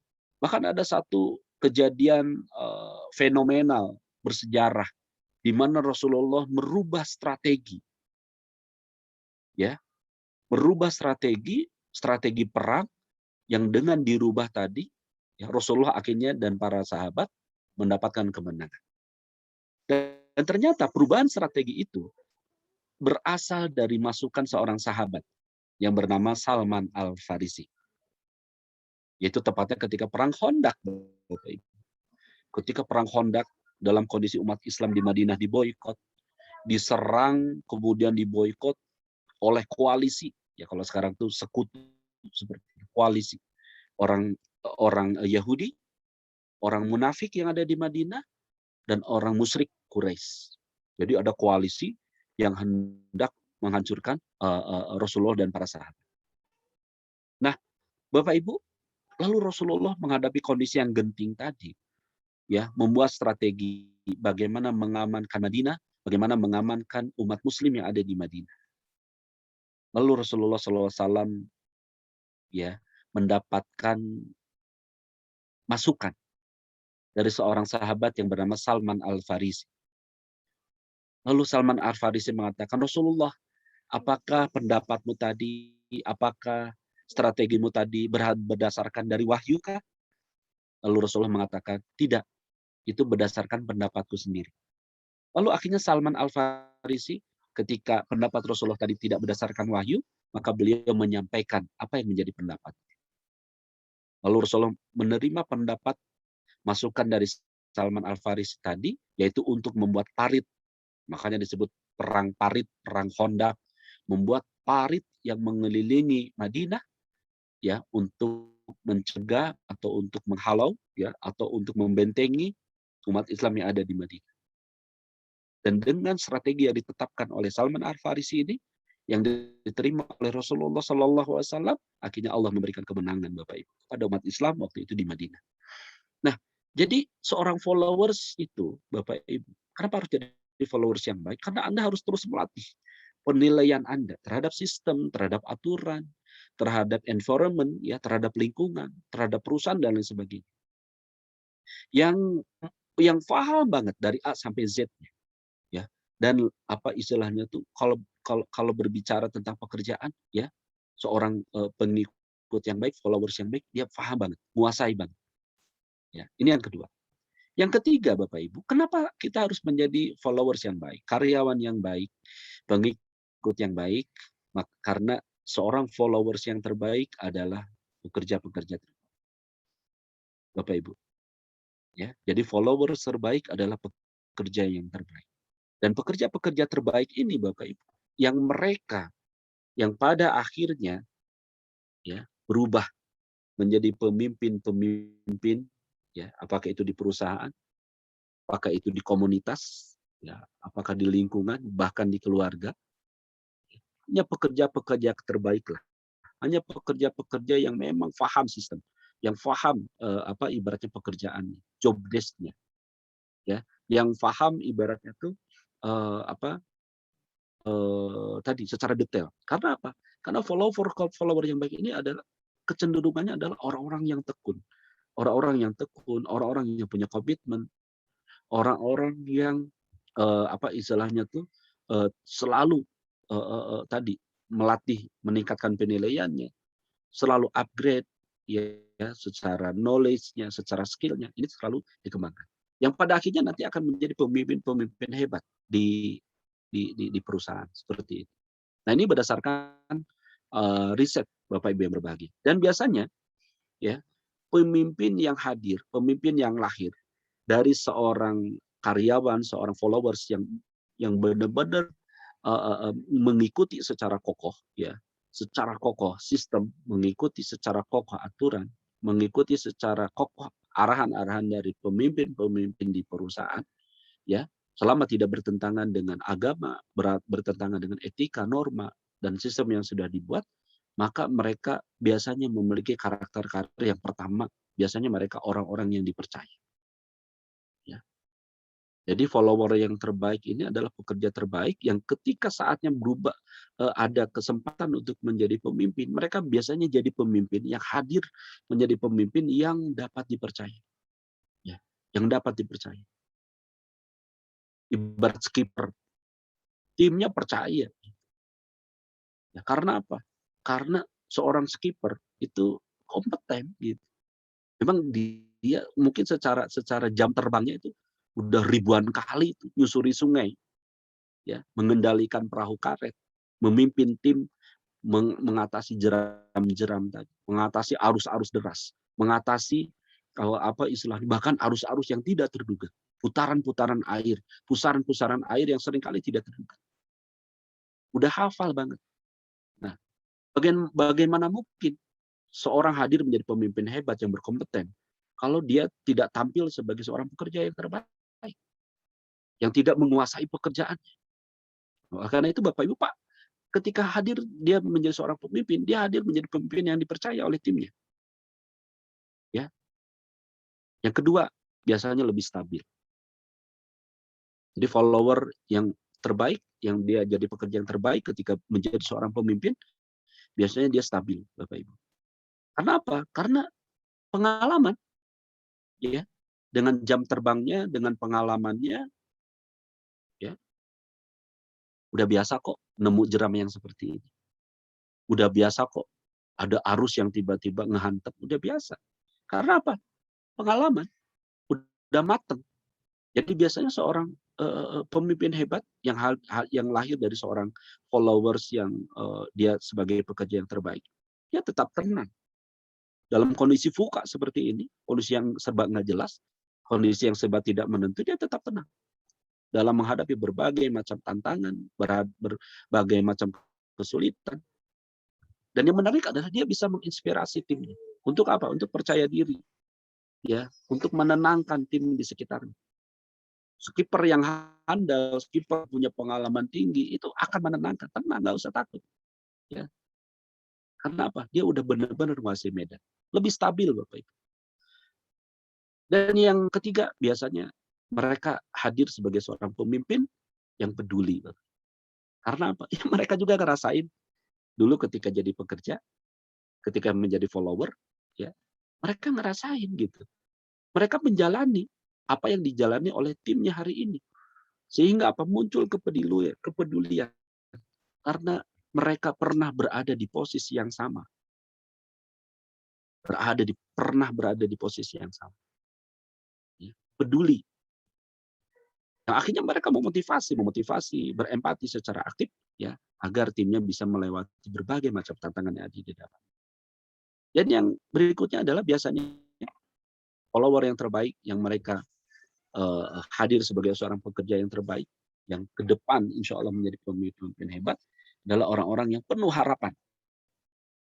Karena mereka benar-benar menekuni pekerjaannya, melewati tangga-tangga karir, itu benar-benar dari bawah. Seorang pemimpin yang benar-benar lahir dari bawah, yang benar-benar menjalani tangga-tangga karirnya dengan alami, secara natural, ya, mereka hadir menjadi sosok-sosok inspirator, memberikan inspirasi, penuh harapan. Dan mereka akan memberikan harapan yang penuh kepada timnya. Bahwasanya mereka bisa, bahwasanya mereka akan mencapai posisi, ya, mencapai kondisi yang jauh lebih baik dibandingkan kondisinya saat ini. Nah, Bapak Ibu yang berbahagia, ada 3 alasan kenapa sih kita harus menjadi follower yang baik. Yang pertama, karena pemimpin hebat seringkali lahir dari pengikut yang baik terlebih dahulu. Ya, ini penelitian dari Harvard Business Review, dan ini dibuktikan dengan sejarah bagaimana Rasulullah mencetak para pemimpin hebat, khalifah, para sahabat yang akhirnya melakukan ekspansi ke berbagai penjuru belahan dunia ini, menaklukkan dunia, ya, dibuktikan Bapak Ibu, bahwasanya mereka menjadi pengikut yang baik. Ini dicontohkan oleh para sahabat, diajarkan oleh Rasulullah SAW. Oleh karena itu Bapak Ibu, ketika Anda ingin menjadi pemimpin hebat di waktu yang akan datang, maka jadilah pengikut yang baik terlebih dahulu. Seringkali nggak enak. Mungkin seringkali ada hal yang ibaratnya tidak nyaman Anda terima.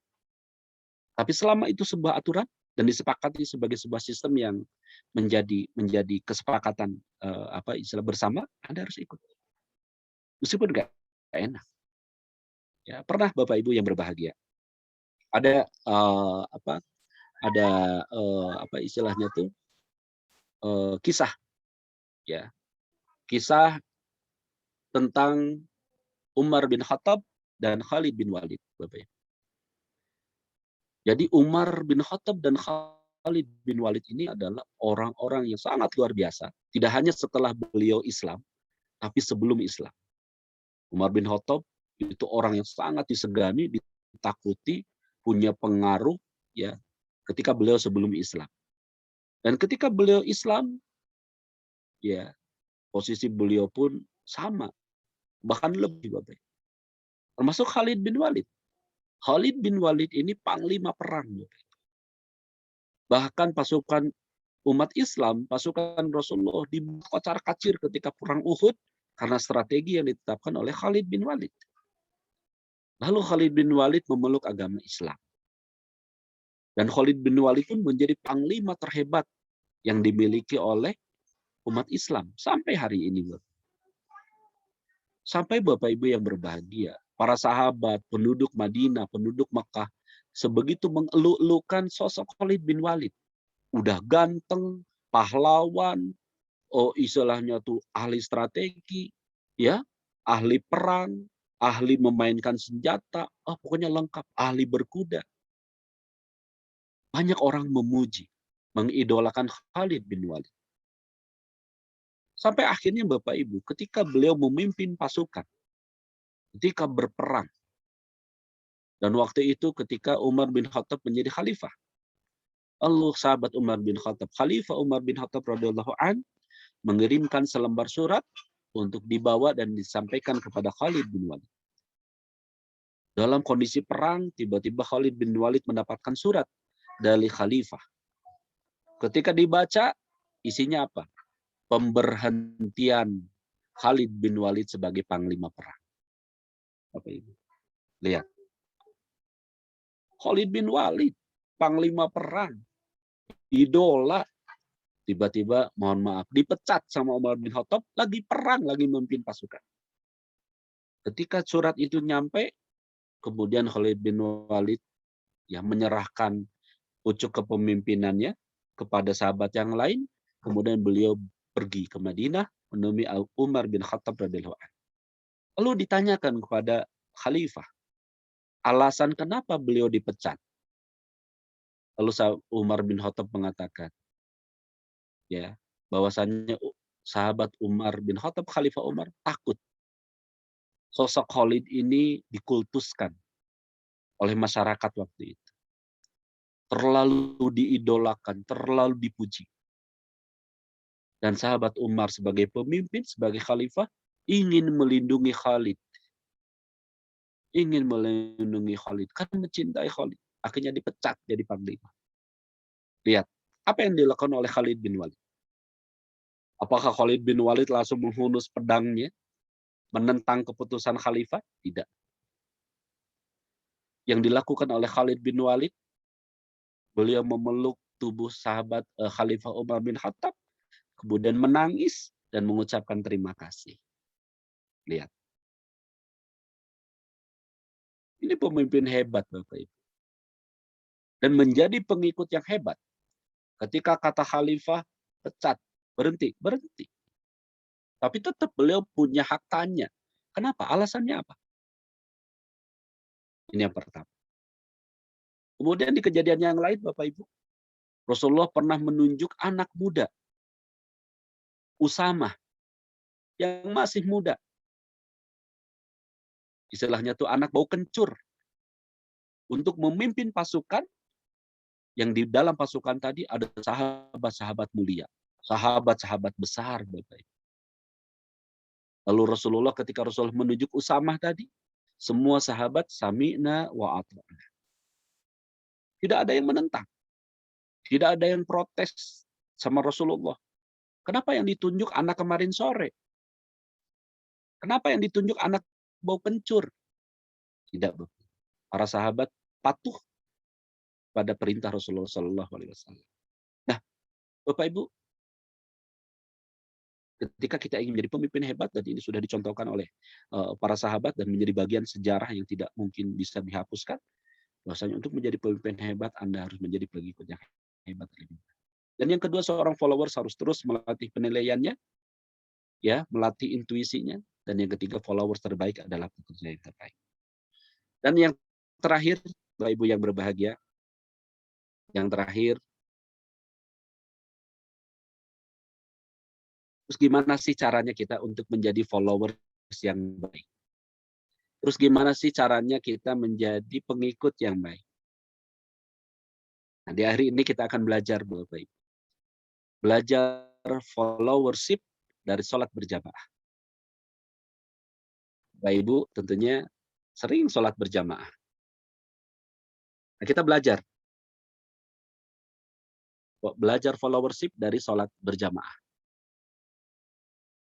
Bapak Ibu, pernah suatu ketika dalam sebuah hadis yang diriwayatkan oleh Imam Muslim, Rasulullah SAW terjatuh dari kuda sampai lambung beliau, ya, itu robek. Karena terjatuh, kemudian lambungnya luka, sehingga Rasulullah SAW tidak bisa melaksanakan sholat secara berdiri. Lalu sahabat Anas bin Malik mengatakan, lalu ketika tiba waktu sholat, Rasulullah sholat secara duduk, Bapak Ibu. Dan Anas bin Malik bermakmum kepada beliau dalam kondisi duduk. Lalu kata Rasulullah SAW, kurang lebih hadisnya bunyi, imam itu diangkat untuk diikuti. Ketika dia takbir, ucapan takbir. Ketika dia ruku, rukulah. Ketika sujud, sujudlah. Ketika dia sholat dalam keadaan duduk, maka ikutilah sholat dalam keadaan duduk. Jadi Bapak Ibu yang berbahagia, ketika sholat berjamaah, ketika sudah diangkat seorang imam, maka kewajiban makmum adalah mengikuti imam. Mengikuti imam. Secara totalitas, mulai dari takbiratul ihram sampai mengucapkan salam. Imam diangkat untuk diikuti, kata Rasulullah SAW. Nah, oleh karena itu belajar followership dari sholat berjamaah. Berarti ketika kita menjadi makmum, ketika kita menjadi followers, ketika sudah ditentukan siapa imamnya, maka apapun yang dilakukan, yang diarahkan, kebijakan, dan lain sebagainya, sistem yang ditentukan oleh imam kita, oleh pemimpin kita, oleh atasan kita, selama tidak bertentangan dengan syariat, tidak bertentangan dengan etika, tidak bertentangan dengan norma, tidak bertentangan dengan sistem dan value yang dikembangkan oleh perusahaan, maka seperti makmum di dalam sholat, Bapak Ibu. Ikuti. Imam takbir, kita takbir. Imam ruku, kita ruku. Imam sujud, kita sujud. Dari takbiratul ihram, sampai salam. Tapi dalam sholat berjamaah, ketika imam melakukan kesalahan, boleh ditegur. Bahkan wajib ditegur. Kepatuhan total terhadap imam itu, hanya kepada hal-hal yang benar. Ketika imam melakukan kesalahan,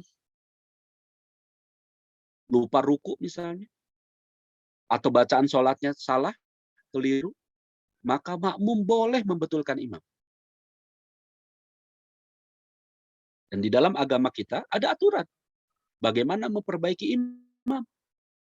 Kalau laki-laki dengan mengucapkan subhanallah. Kalau ibu-ibu perempuan dengan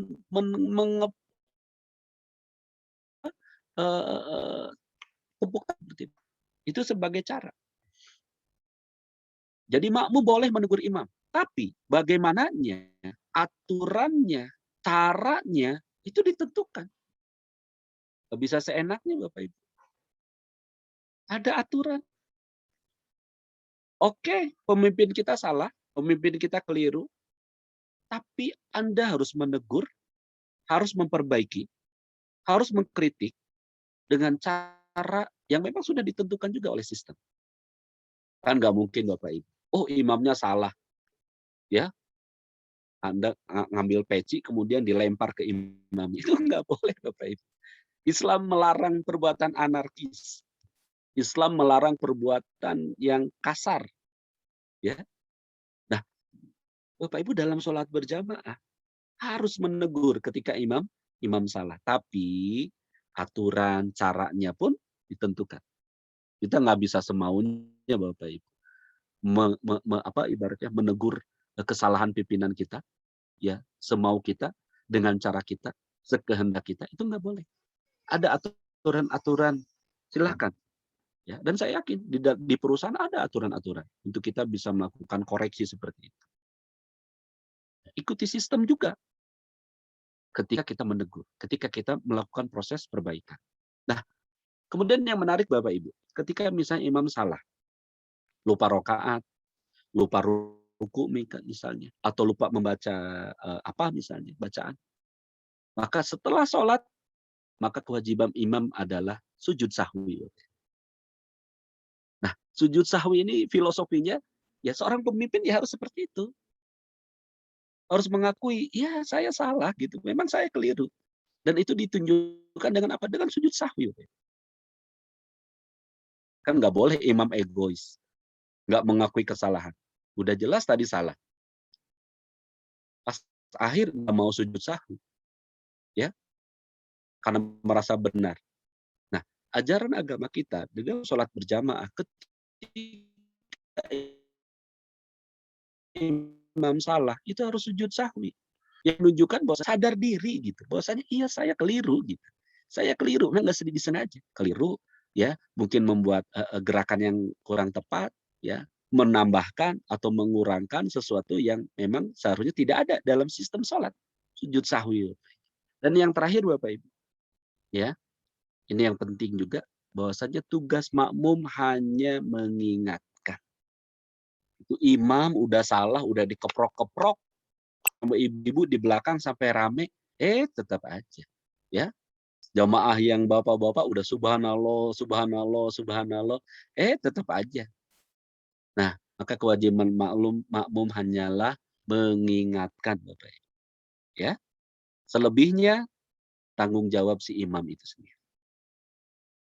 Kita sebagai followers ketika melihat leaders kita melakukan kesalahan, kekeliruan, sudah diperbaiki, sudah diberikan masukan, sudah ibaratnya tuh tadi ya, dengan sistem yang ada kita berusaha istilahnya tuh tadi ya, memperbaiki seperti itu, mengingatkan kesalahan pemimpin kita, tapi nggak diikuti, tetap nggak mau, yaitu tanggung jawab dia. Ya, sebagaimana sholat berjamaah kata Rasulullah, ketika imam itu sholat, kemudian dia melaksanakan fungsinya sebagai imam, ketika dia benar, ya maka pahalanya untuk dia dan makmumnya. Tapi ketika dia salah, maka kesalahannya buat dia, tapi makmumnya dapat pahala. Jadi kita sebagai follower ketika udah mengingatkan, sudah berusaha memperbaiki, tapi imam kita, pemimpin kita, atasan kita tidak berubah, ya tetap dengan kekeliruan, kesalahannya, maka ingat bahwasanya tugas makmum hanyalah mengingatkan sesuai dengan sistem, sesuai dengan aturan yang berlaku. Dan mudah-mudahan Bapak Ibu dengan belajar dari sholat berjamaah ini, ya kita bisa belajar sedikit ya tentang followership. Bagaimana sih agar kita bisa menjadi makmum yang baik, agar kita bisa menjadi pengikut yang baik, ya, bisa menjadi makmum dalam sholat berjamaah yang baik, ya. Jadi imam ketika diangkat kita wajib mengikuti apa yang kata imam. Tapi kita pun harus menyiapkan second layer-nya. Harus menyiapkan second layer. Ketika imam batal, maka second layer inilah yang nanti akan menggantikan. Ya, ketika kita tidak menyiapkan second layer kita Bapak Ibu, ketika imam batal, ya bisa jadi sholatnya bubar gitu kan. Ya, maka harus ada second layer yang bacaannya sama bagus, ya, yang dia berada tepat di belakang imam, yang memperbaiki ketika imam salah mengucapkan ayat Al-Quran, yang siap menggantikan posisi imam ketika imam batal, ya, dan harus mengulang sholatnya, maka second layer ini yang akan nanti masuk, ya, menggantikan posisi imam tadi. Dan second layer berasal dari followers, Bapak Ibu. Oleh karena itu Bapak Ibu yang berbahagia, maka siapkanlah diri kita ya untuk sampai pada ibaratnya puncak-puncak karir kita, mencapai peak performance kita. Ya, salah satunya adalah untuk menjadi pengikut, followers, karyawan yang taat aturan, yang compliance, yang berkesesuaian, selalu menyesuaikan diri dengan aturan, dengan sistem, ya, dengan pola, dengan value yang sudah ditetapkan oleh kita. Termasuk juga mengikuti, patuh dengan arahan pemimpin Anda, atasan Anda, selama ya tidak bertentangan dengan sistem yang berlaku, tidak bertentangan dengan agama, tidak bertentangan dengan norma dan etika yang kita sudah sepakat. Baik, Bapak Ibu yang berbahagia, mungkin demikian yang bisa saya sampaikan ya untuk materi kita pada kesempatan siang hari ini. Sudah jam 14.23. Mudah-mudahan bermanfaat dan mudah-mudahan ini menjadi satu bekal ya untuk saya, untuk Bapak Ibu, bagaimana kita bisa menjadi calon-calon pemimpin hebat di masa yang akan datang ya, dan itu dimulai dengan bagaimana kita menjadi followers ya, menjadi pengikut, menjadi karyawan-karyawan terbaik ya, yang ikut sistem, ikut aturan, ikut arahan selama tidak bertentangan. Terima kasih. Aku qouli hadza wa astaghfirullah li wa lakum. Assalamualaikum warahmatullahi wabarakatuh. Waalaikumsalam warahmatullahi wabarakatuh. Waalaikumsalam warahmatullahi wabarakatuh. Masya Allah, Pak Ustadz. Jadi Ustadz untuk jadi pemimpin yang hebat itu sebelumnya harus jadi pengikut yang hebat dulu ya Tat ya. Sekarang kalau contoh tadi salat berjamaah ya, Tat, kalau kita tiba-tiba masuk masjid, ternyata ada yang dilakukan imam sebetulnya tidak salah, tapi kita tuh nggak melakukan itu gitu. Maksudnya ini nggak sama ini kan, kadang-kadang kalau ibadah ada yang gitu ya, tapi ada yang saya nggak ngelakuin ini, ada yang gitu. Itu tetap aja ikut atau terus jadi keluar aja tuh, gimana tuh? Ya, kan ada istilah di mana langit dijunjung, di situ apa istilahnya? Istilahnya tadi Bumi ya. dipijak. Di mana bumi dipijak, di mana ya gitulah. Di mana bumi dipijak, di situ langit dijunjung atau sebaliknya. Jadi kita harus mengikuti ya sistem yang kita masuk. Nah, seperti misalnya para ulama ya, imam mazhab, ada perbedaan antara Imam Syafi'i dengan Imam Ahmad bin Hanbal.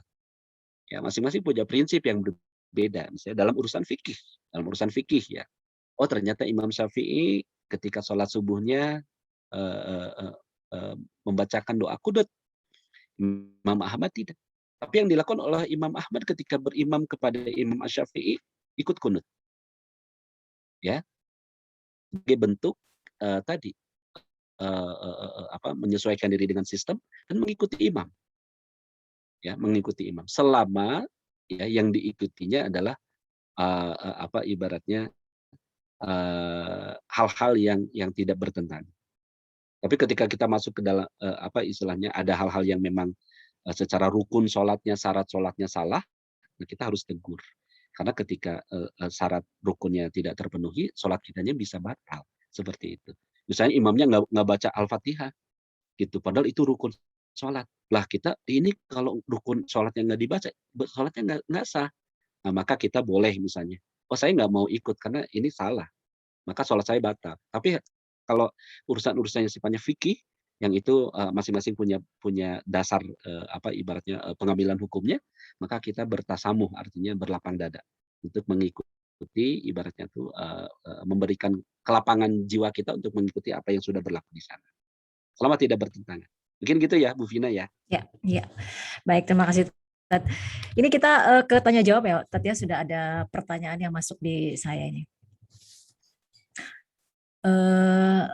Ini dari Bapak Saiful Imam. Assalamualaikum, izin bertanya. Jika skipper tadi ya salah mengarahkan dan skipper itu baru mengenal wilayah Arung Jeram, apakah salah satu dari anggota tim boleh, tadi sebenarnya udah disampaikan ya Tat ya, boleh untuk memberikan masukan dan anggota tim itu tahu kalau yang diarahkan skipper itu salah dan pasti bakal menumbur sebuah batu di depannya. Demikian Pak, mohon arahannya. Ya, tadi ya boleh, silahkan. Tapi dengan cara dan sistem yang itu pun sudah diatur gitu. Ya, kayak ketika sholat kan boleh, ketika imamnya salah misalnya. Ya, kan bisa jadi makmumnya itu ternyata hafalan Qur'annya lebih banyak. Apa istilahnya tuh, bacaannya lebih fasih gitu. Tapi karena nggak tahu nih, gitu. Karena orang tuh nggak tahu dia tuh hafiz Quran, karena orang tuh nggak tahu dia dia, bacaannya fasih, akhirnya salah milih orang. Jadi apa yang bisa kita lakukan agar hal itu tidak terjadi ke depan? Maka Bapak Ibu bukan berarti kita mengekspos diri kita, bukan. Ketika kita merasa kompeten, maka kita harus tunjukkan bahwa saya kompeten. Supaya orang ngelihat bahwasanya Bapak Ibu kompeten. Boleh seperti itu. Nabi Yusuf alaihissalam itu menawarkan diri. Tunjuk saya menjadi bendahara. Karena saya punya kemampuan di dalam mengelola keuangan. Boleh. Ya. Nah, tapi ketika orang sudah tahu bahwa ada orang yang lebih berkompeten, tapi salah nunjuk orang gitu. Dan orang tersebut misalnya melakukan kesalahan. Atau apa ibaratnya tuh kebijakannya yang dari penilaian Bapak Ibu, ini kalau diambil bakal nabrak batu nih, kan gitu. Maka Bapak Ibu boleh memberikan masukan, boleh memberikan apa ibaratnya tuh pandangan-pandangan. Kuncinya adalah sesuaikan dengan aturan-aturan yang berlaku. Misalnya di PT KAI tentunya ada sarana-sarana kita untuk melakukan apa ibaratnya tuh memberikan masukan yang positif, ya memberikan pandangan-pandangan yang konstruktif ya terhadap kebijakan-kebijakan. Saya pikir itu ditempuh dengan cara tadi. Contoh misalnya gini, seperti misalnya skipernya ini baru gitu. Skipernya ini baru. Ya, secara di lapangan dia nggak begitu menguasai sebenarnya, baru masuk. Tapi secara teknik, secara teori dia udah S3 gitu. Jadi tentang ilmu kesungaian, ilmu jeram, ilmu gimana cara ngatur perahu, ngatur tim itu udah secara teorinya udah S3 gitu. Tapi secara prakteknya masih minim gitu. Maka tentunya kita yang secara lapangan lebih tahu, ya tentunya demi kebaikan bersama, demi kepentingan tim, demi kepentingan perusahaan, Bapak Ibu harus berani menyampaikan masukan-masukan tadi. Karena kalau misalnya sampai nabrak batu, yang kenanya semua gitu, yang kenanya perahunya bisa kembali. Dan langkah apa ibaratnya masukan konstruktif tadi itu adalah upaya untuk kita menjaga sistem sebenarnya, menjaga sistem dan menjaga kelangsungan perusahaan. Seperti itu, Pak. Wallahu a'lam. Ya, baik. Demikian ya Pak Saiful Imam sudah terjawab tadi. Pendengar itu kagok nggak kalau sambil bagi paparan tadi di chat ini seperti banyak yang udah nunggu paparan Pak Ustadz ini. Gimana Bu Vina? Kagok kalau sambil membagikan materi Membagikan materi. Boleh. Di chat. Ini Oke. sambil saya membacakan pertanyaan selanjutnya ya Pak Ustadz ya. Dari Pak Ahmad Zaki, ini izin bertanya, mohon maaf. Ada kalimat yang sering didengar di luar bahwa pemimpin atau atasan itu selalu benar, walaupun cuma guyon. Bagaimana tanggapannya? Syukuran jazakallah katanya gitu.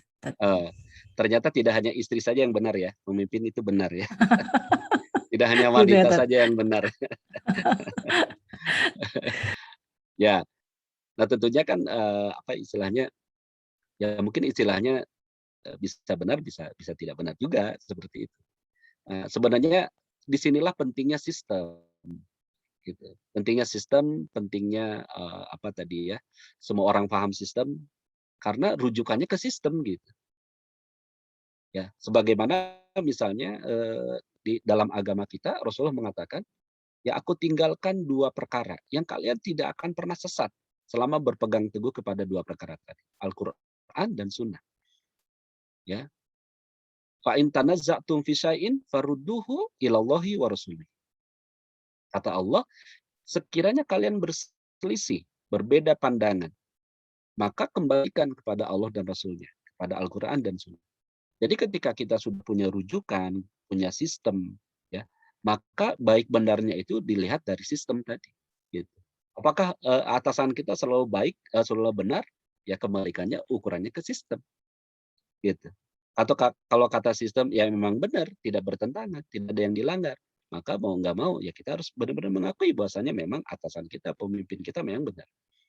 Tapi ketika misalnya atasan kita mengambil kebijakan, perintah, arahan, ya kita kembalikan lagi kepada sistem. Ya, apakah bertentangan? Tidak. Dengan corporate value-nya PT KAI bertentangan? Tidak. Gitu. Dengan kulturnya PT KAI bertentangan? Tidak. Ya. Nah, tapi ketika dilihat, oh ini bertentangan, tapi memaksakan diri, ya tadi, ya tugas makmum hanya mengingatkan, kan gitu ya. Ya udah, itu mah tanggung jawab dia. Ya udah, yang penting saya jadi makmum, ikut, dapat pahala gitu. Imamnya yang salah, ya salahnya buat imam, gitu. Salahnya buat pemimpin. Tapi tidak juga menutup ruang kita untuk memberikan pandangan, memberikan istilah masukan seperti itu. Ya, demi untuk apa? Menjaga sistem. Demi untuk apa? Menjaga kultur, menjaga value, ya, menjaga perusahaan untuk kepentingan yang lebih banyak lagi dan kepentingan jangka panjang. Seperti itu ya, Mbak Vina ya. Baik, jadi sistem dijadikan acuan ya, Tati. Ya. Baik, demikian Pak Ahmad Zaki. Jawabannya dari Pak Ustadz. Selanjutnya pertanyaan selanjutnya ini izin dari Tri MTEI 2, izin bertanya Ustadz, lebih utama mana antara follower yang baik dengan leader yang baik? Dua-duanya utama. Karena masing-masing ibaratnya bergerak dengan perannya masing-masing. Ya. Jadi dua-duanya utama. Ya ibaratnya main arung jeram tadi. Oh, timnya ada hebat-hebat, tapi nggak ada skipernya, nggak ada yang ngontrol. Ya bisa berantem itu, bisa main-main itu. Kayak tadi Bapak yang udah 3 kali main rafting, menjaga kekompakan tim, salah satunya tadi keisengan tim yang ada di yang sama-sama megang dayung gitu. Bisa aja main-main. Kalau nggak ada yang ngontrol gimana? Kalau nggak ada skipper, kan gitu. Nah, kalau misalnya skippernya yang hebat, tapi timnya nggak mau diatur, ya sama juga gitu. Jadi dua-duanya baik. Gitu. Nggak ada yang misalnya, oh ini yang lebih baik, lebih pilih mana misalnya skippernya atau timnya, ya leadernya kah atau followernya, dua-duanya baik. Ya ketika masing-masing memegang perannya, amanahnya dengan baik. Jadi masing-masing itu ada makomnya istilah, ada makomnya. Dan Allah itu menciptakan segala sesuatu itu seimbang, Bapak Ibu. Alam semesta ini seimbang. Ya, kenapa sih ada orang miskin? Penting ada orang miskin. Coba kalau nggak ada orang miskin, Bapak Ibu. Ya. Terus nggak boleh dong mengentaskan kemiskinan. Ya boleh-boleh aja gitu. Tapi yang namanya kemiskinan selalu ada. Karena itu mekanisme alam semesta ini untuk menyeimbangkan. Kenapa sih dunia ini ada orang jahat? Kenapa nggak yang baik semua? Ya memang diatur seperti itu. Ya, coba kalau nggak ada orang jahat, nggak seimbang dunia ini, Bapak Ibu. Kenapa sih harus ada yang kotor? Kenapa sih harus ada kotoran? Bapak Ibu, kalau nggak ada kotoran, nanti rumputnya nggak tumbuh. Kalau rumput nggak tumbuh, nanti hewan nggak bisa makan. Nah, bukankah pupuk itu dari kotoran, Bapak Ibu? Ya nggak apa-apa gitu. Nah, jadi istilahnya, selama masing-masing memerankan perannya dengan baik, paham dengan perannya dengan baik, ya, profesional dan proporsional, ya, ya, maka insya Allah semuanya ibaratnya itu dengan posisi-posisi yang terbaik, insya Allah. Baik, demikian ya dari Tri tadi MTI. Selanjutnya Pak Ustadz, pertanyaan selanjutnya dari Lutfi Hidayat. Bagaimana dengan pimpinan sistem militer? Apakah masih sesuai dengan filosofi sholat berjamaah tadi, Tat? Ya. Militer itu gimana ya, Tat? Ya, saya kurang tahu ya sistem di militer seperti apa. Tadi, pada yang apapun sistemnya, ya. Jadi ukuran baik tidak itu tentunya kita kembalikan kepada apa yang sudah dilakukan dan dicontohkan oleh Rasulullah SAW. Ya. Apakah Islam tidak memiliki sistem kemiliteran? Punya. Apakah Rasulullah bukan seorang pemimpin militer tertinggi, terhebat sepanjang sejarah? Iya, Rasulullah pemimpin militer, pemimpin perang. Tapi apakah sistem militer saat ini dengan sistem militer Rasulullah sama? Nah, itu saya kurang tahu. Karena mungkin setiap negara memiliki kebijakan atau pola pendekatan yang berbeda-beda seperti itu. Cuman kalau ditanya apakah sistem militer sama seperti konsep sholat berjamaah, kalau kita berbicara Islam itu sama. Ya buktinya Rasulullah ketika perang, ketika itu dalam posisi perang, ketika perang Khandaq itu posisi lagi siap-siap perang, Rasulullah menerima masukan. mau berdiskusi, mau bermusyawarah. Nah, jadi kalau misalnya sistem militer sekarang ini misalnya otoriter, diktator yang istilahnya tuh kita harus benar-benar mengikuti secara totalitas. Selama misalnya dengan totalitas secara totalitas tadi, kepatuhan yang total tadi, untuk kepentingan bangsa dan negara, untuk kepentingan yang lebih besar, ya tentunya itu istilahnya itu bisa kita ikuti. Contoh misalnya, ya mudah-mudahan pendapat saya salah. Misal, ya ada perintah militer yang itu bertentangan, ya, bukan militer lah, misalnya perintah nih yang berhubungan dengan negara. Ketika misalnya terindikasi ada misalnya terorisme, ya terorisme, dan itu terbukti orang itu mau melakukan tindakan terorisme yang membahayakan nyawa orang, membahayakan kestabilan negara, membahayakan kehidupan banyak orang. Kemudian ada perintah misalnya untuk ditangkap, ibaratnya itu baik dalam kondisi hidup atau dalam kondisi mati, ibaratnya seperti itu. Atau mohon maaf sampai akhirnya muncul keputusan ini orang harus di off-kan. Selama misalnya yang dijaga adalah kepentingan yang lebih besar, bisa jadi itu bisa masuk akal kalau menurut saya ya. Ya, meskipun misalnya si orang yang melakukannya itu bertentangan secara hati nurani. Ya. Nah, cuman saya kan kurang tahu ya mengenai sistem misalnya di militer kita ini seperti apa. Apakah masih sesuai dengan konsep sholat berjamaah? Harapannya sih kalau misalnya kita mengacu kepada sistem Islam, sistem yang diajarkan oleh Rasulullah, itu pasti sesuai. Wallah a'lam. Ya, baik, demikian ya Pak Lutfi Hidayat. Makasih Tat. Selanjutnya dari Pak Ruhimat ini. Izin bertanya Ustadz terkait dengan follower yang baik akan menjadi leader yang baik. Tapi pada kenyataannya follower yang baik banyak yang belum mendapat kesempatan untuk menjadi leader. Demikian, terima kasih. Soal kesempatan belum jadi pemimpin. Ya.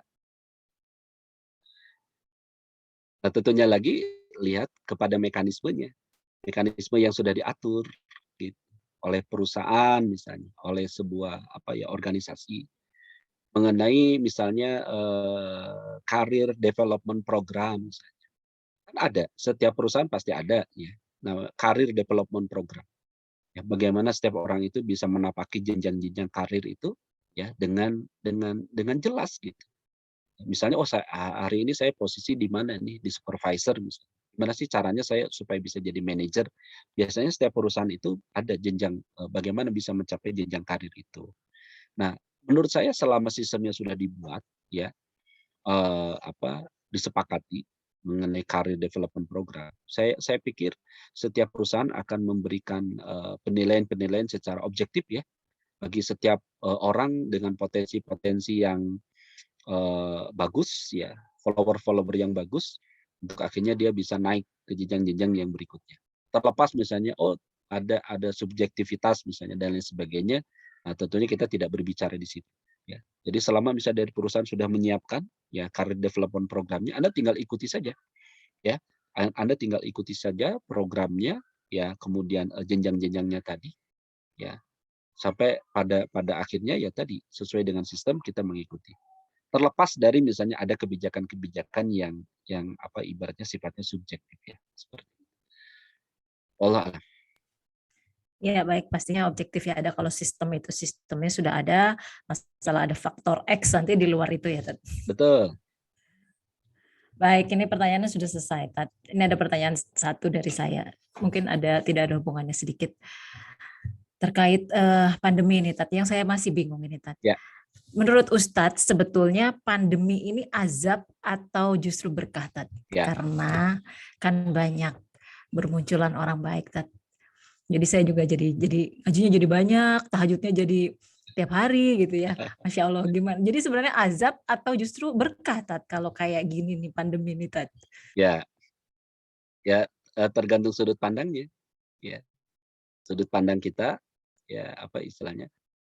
Bagi orang-orang yang beriman, bagi orang-orang yang benar-benar yakin bahwasanya setiap apa yang Allah takdirkan baik bagi dirinya, bagi kehidupannya, ya tentunya ini sebagai berkah, ya sebagai berkah. Bahkan kata Rasulullah SAW, ketika seseorang berada dalam kondisi wabah, pandemi seperti ini, kemudian dengan takdirnya dengan pandemi tadi meninggal, maka dia dicatat sebagai syahid. Bapak Ibu, ini syahid yang paling enak kalau menurut saya.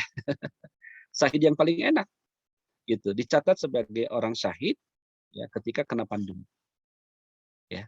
Belum tentu ketika misalnya kita di luar pandemi kemudian kita meninggal ya karena faktor yang lain, karena faktor sakit misalnya, belum tentu dicatat sebagai syahid. Nah, di luaran sana dulu untuk bisa syahid itu harus berperang, ya, harus harus ninggalin dulu keluarga, harus ninggalin dulu harta. Itu lebih apa ya? Perjuangan mengelola hatinya lebih berat gitu. Nah, bisa kalau misalnya qadarullah ya, ada kemudian saudara-saudara kita yang kemudian dengan pandemi ini kemudian sampai meninggal, maka syahid. Dan menurut saya ini syahid yang paling enak gitu. Ya, beda dengan berperang sampai ibaratnya tuh merasakan kena sabetan pedang, kena tembakan peluru. Nah, ini. Jadi bagi orang-orang yang beriman semuanya baik. Semuanya baik. Karena yang ngasih takdirnya adalah Allah. Kenapa? Ini yang terbaik. Karena yang ngasihnya Allah gitu. Yang menentukannya Allah. Allah yang maha bijaksana, Allah yang maha rahman rahim, Allah yang maha alim, yang maha tahu ilmunya, Allah yang maha apa istilahnya itu lembut, Allah yang maha kasih sayang. Karena yang ngasihnya Allah, ya. Bu Vina misalnya sayang sama suami ya Bu ya, sayang. Suami sayang sama ibu. Ibu dikasih sesuatu sama suami, sama orang yang dicintai, padahal sesuatu itu nggak disukai sama Bu Vina. Senang nggak Bu? Senang nggak? Atau dulu lagi pacaran deh gitu kan. Karena suaminya calon suaminya nggak tahu kesenangannya Bu Vina. Ngasih oleh-oleh. Ternyata kata Bu Vina, ini mah bukan yang saya mau. Saya mah nggak suka ini. Tapi meskipun nggak cocok dengan apa yang diinginkan, tapi karena yang ngasihnya orang yang dicintai, seneng nggak? Senang Tat. Oh seneng. Senang banget Tat. Seneng banget. Meskipun apa yang dikasihnya nggak sesuai dengan apa yang kita mau. Nah, ketika kita sadar Allah itu yang maha mencintai kita dan kita pun mencintai Allah. Jadi apapun yang Allah kasih pasti yang terbaik. Dan kita senang gitu menerima sesuatu dari orang yang kita cintai. Tapi apakah bisa menjadi azab? Bisa. Tapi sekiranya itu menjadi azab, itu pun bukti kasih sayang Allah. Gitu. Oh saya ini azab dari Allah. Itu pun karena Allah sayang. Diazab itu karena Allah sayang. Karena Allah cinta, itu diazab. Dikasih hukuman, dikasih peringatan. Misal, Bu Vina punya putri misalnya, yang ABG misalnya ada? Ada Ibu ya? Ada, Tat. Oke, sayang sama putrinya Ibu? Sayang, Tat. Sayang. Kemudian satu hari, putri Ibu izin ke Ibu main jam 12 malam. Ma, aku mau main mah jam 12 malam. Ibu izinin nggak? Enggak lah, Tat. Enggak ya? Kenapa? Karena Ya. sayang ya? Sayang. Tapi putri Ibu maksa. Terserah mama mau izinin mau enggak. Pokoknya saya mau keluar. Pergi aja putri Ibu. Udah dilarang-larang ngotot.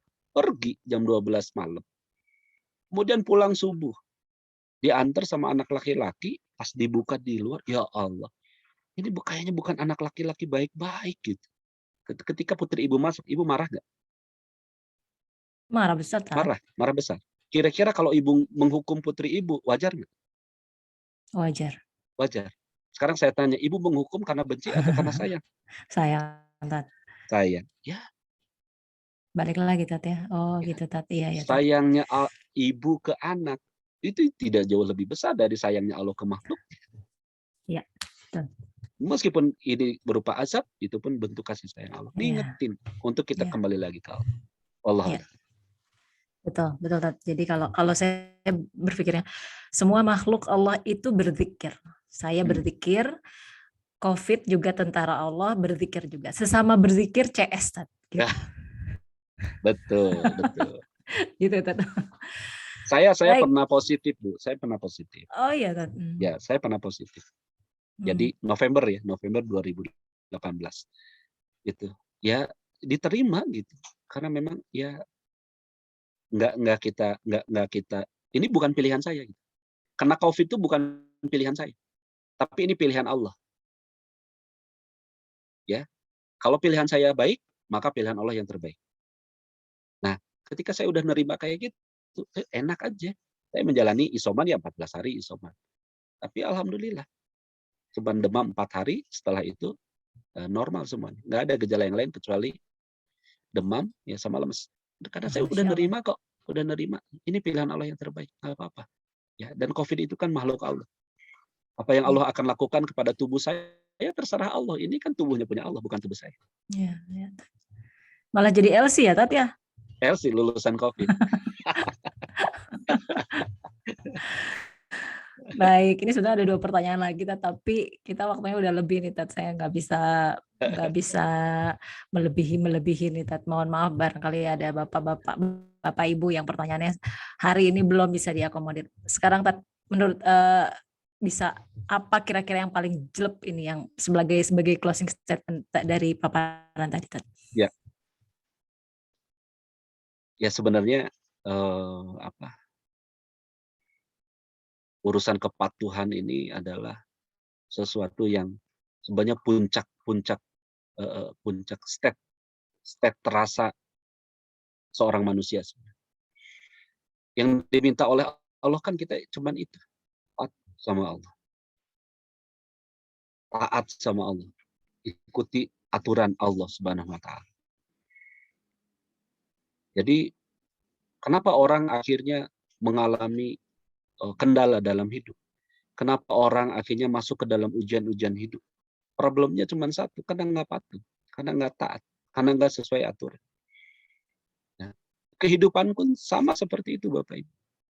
Ada aturan-aturan alam ini yang ketika kita ikut, ketika kita menyesuaikan diri, kita aman-aman saja.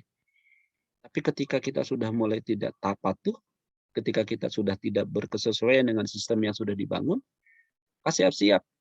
Ya, kita akan menghadapi berbagai macam masalah, tantangan dalam kehidupan kita. Masuk di perusahaan, Bapak Ibu. Mungkin Anda yang punya apa ibaratnya gejolak ya istilahnya, semangat rebel apa ibarat untuk ngapain sih patuh, ya ngapain sih ikut aturan. Bapak Ibu sebenarnya itu untuk kebaikan diri kita sendiri sebenarnya, bukan untuk kebaikan orang lain. Sebagaimana kita mematuhi semua aturan Allah. Kata Allah itu buat kamu kok, bukan buat aku. Nah, karena itu Bapak Ibu, compliance ini, ya kesesuaian, kepatuhan, ketudukan kita, ya ini sebenarnya puncak tertinggi pencapaian kita dari sebagai seorang manusia di hadapan Allah. Bukankah seorang hamba itu adalah memposisikan diri sebagai sahaya bagi Allah? Ya, yang patuh, yang tunduk, yang manut, yang ikut aja apa yang Allah sampaikan, yang Allah perintahkan dilakukan, yang Allah larang dijauhi. Itu sebenarnya adalah untuk kebaikan diri kita sendiri.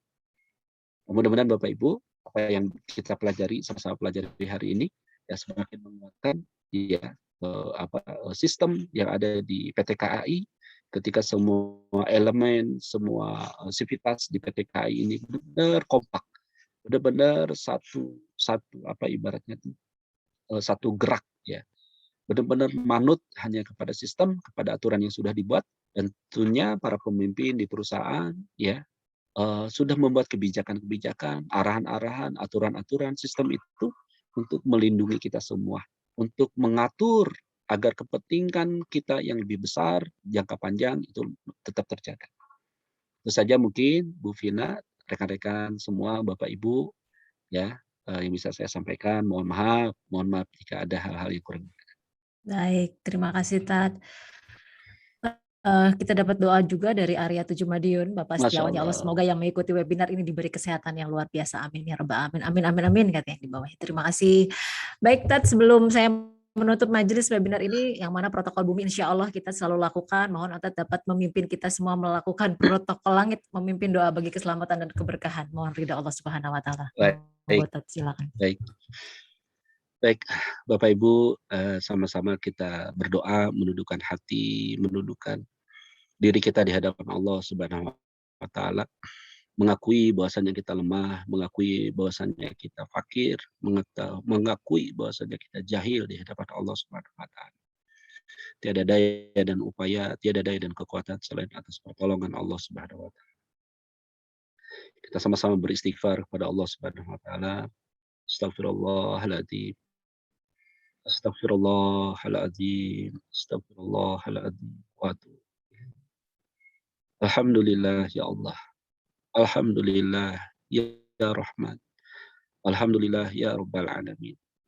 Alhamdulillah hamdan na'imin, hamdan syakirin, hamdan yuafi ni'amahu wa yukafi mazidah. Ya Rabbana lakal hamdu kama yanbaghi li jalali wajhikal karim wa 'azimi sultani. Allahumma salli wa sallim wa barik ala Muhammad wa ala alihi wa sahbihi ajma'in. Duhai Allah yang maha menatap diri kami. Wahai Allah yang maha menatap pertemuan ini. Wahai Allah yang maha mengetahui segala lintasan-lintasan hati dan pikiran kami. Kau yang maha mengetahui, tiada yang tersembunyi darimu ya Rabb. Kau yang maha mengetahui siapa diri ini sebenarnya ya Allah. Allahumma ya Rabbana ya Karim. Catat siapapun ya Rabb. Saudara-saudara kami yang hadir di majelis webinar PTKI ini. Kau catat. Kau jadikan sebagai hamba-hambamu yang senantiasa dekat, lebih ingin kenal denganmu ya Rabb. Catat siapapun yang hadir di acara webinar ini ya Rabb. Kau catat sebagai orang-orang yang senantiasa Engkau ampuni dosa-dosanya. Senantiasa Engkau ampuni setiap kesalahannya. Kau senantiasa berikan petunjuk dan keterbimbingan dalam hidupnya ya Rabb. Allahumma ya Rabbana ya Karim. Kau yang maha mengetahui diri ini ya Rabb. Kau yang maha mengetahui kehidupan kami. Oleh karena itu ya Rabb, bimbing kami selalu, temani kami selalu ya Allah dalam setiap hela napas kami. Diri ini milikmu ya Rabb, tubuh ini milikmu ya Rabb, jiwa ini milikmu ya Allah. Kehidupan yang kami jalani pun semuanya adalah milikmu ya Allah. Oleh karena itu ya Rabb, bimbing kami selalu, berikan hal-hal yang terbaik dalam kehidupan kami. Ya Allah ya Rabbana, jika sekiranya hari ini ada di antara saudara-saudara kami yang sedang sakit, ya Allah sembuhkan ya Rabb.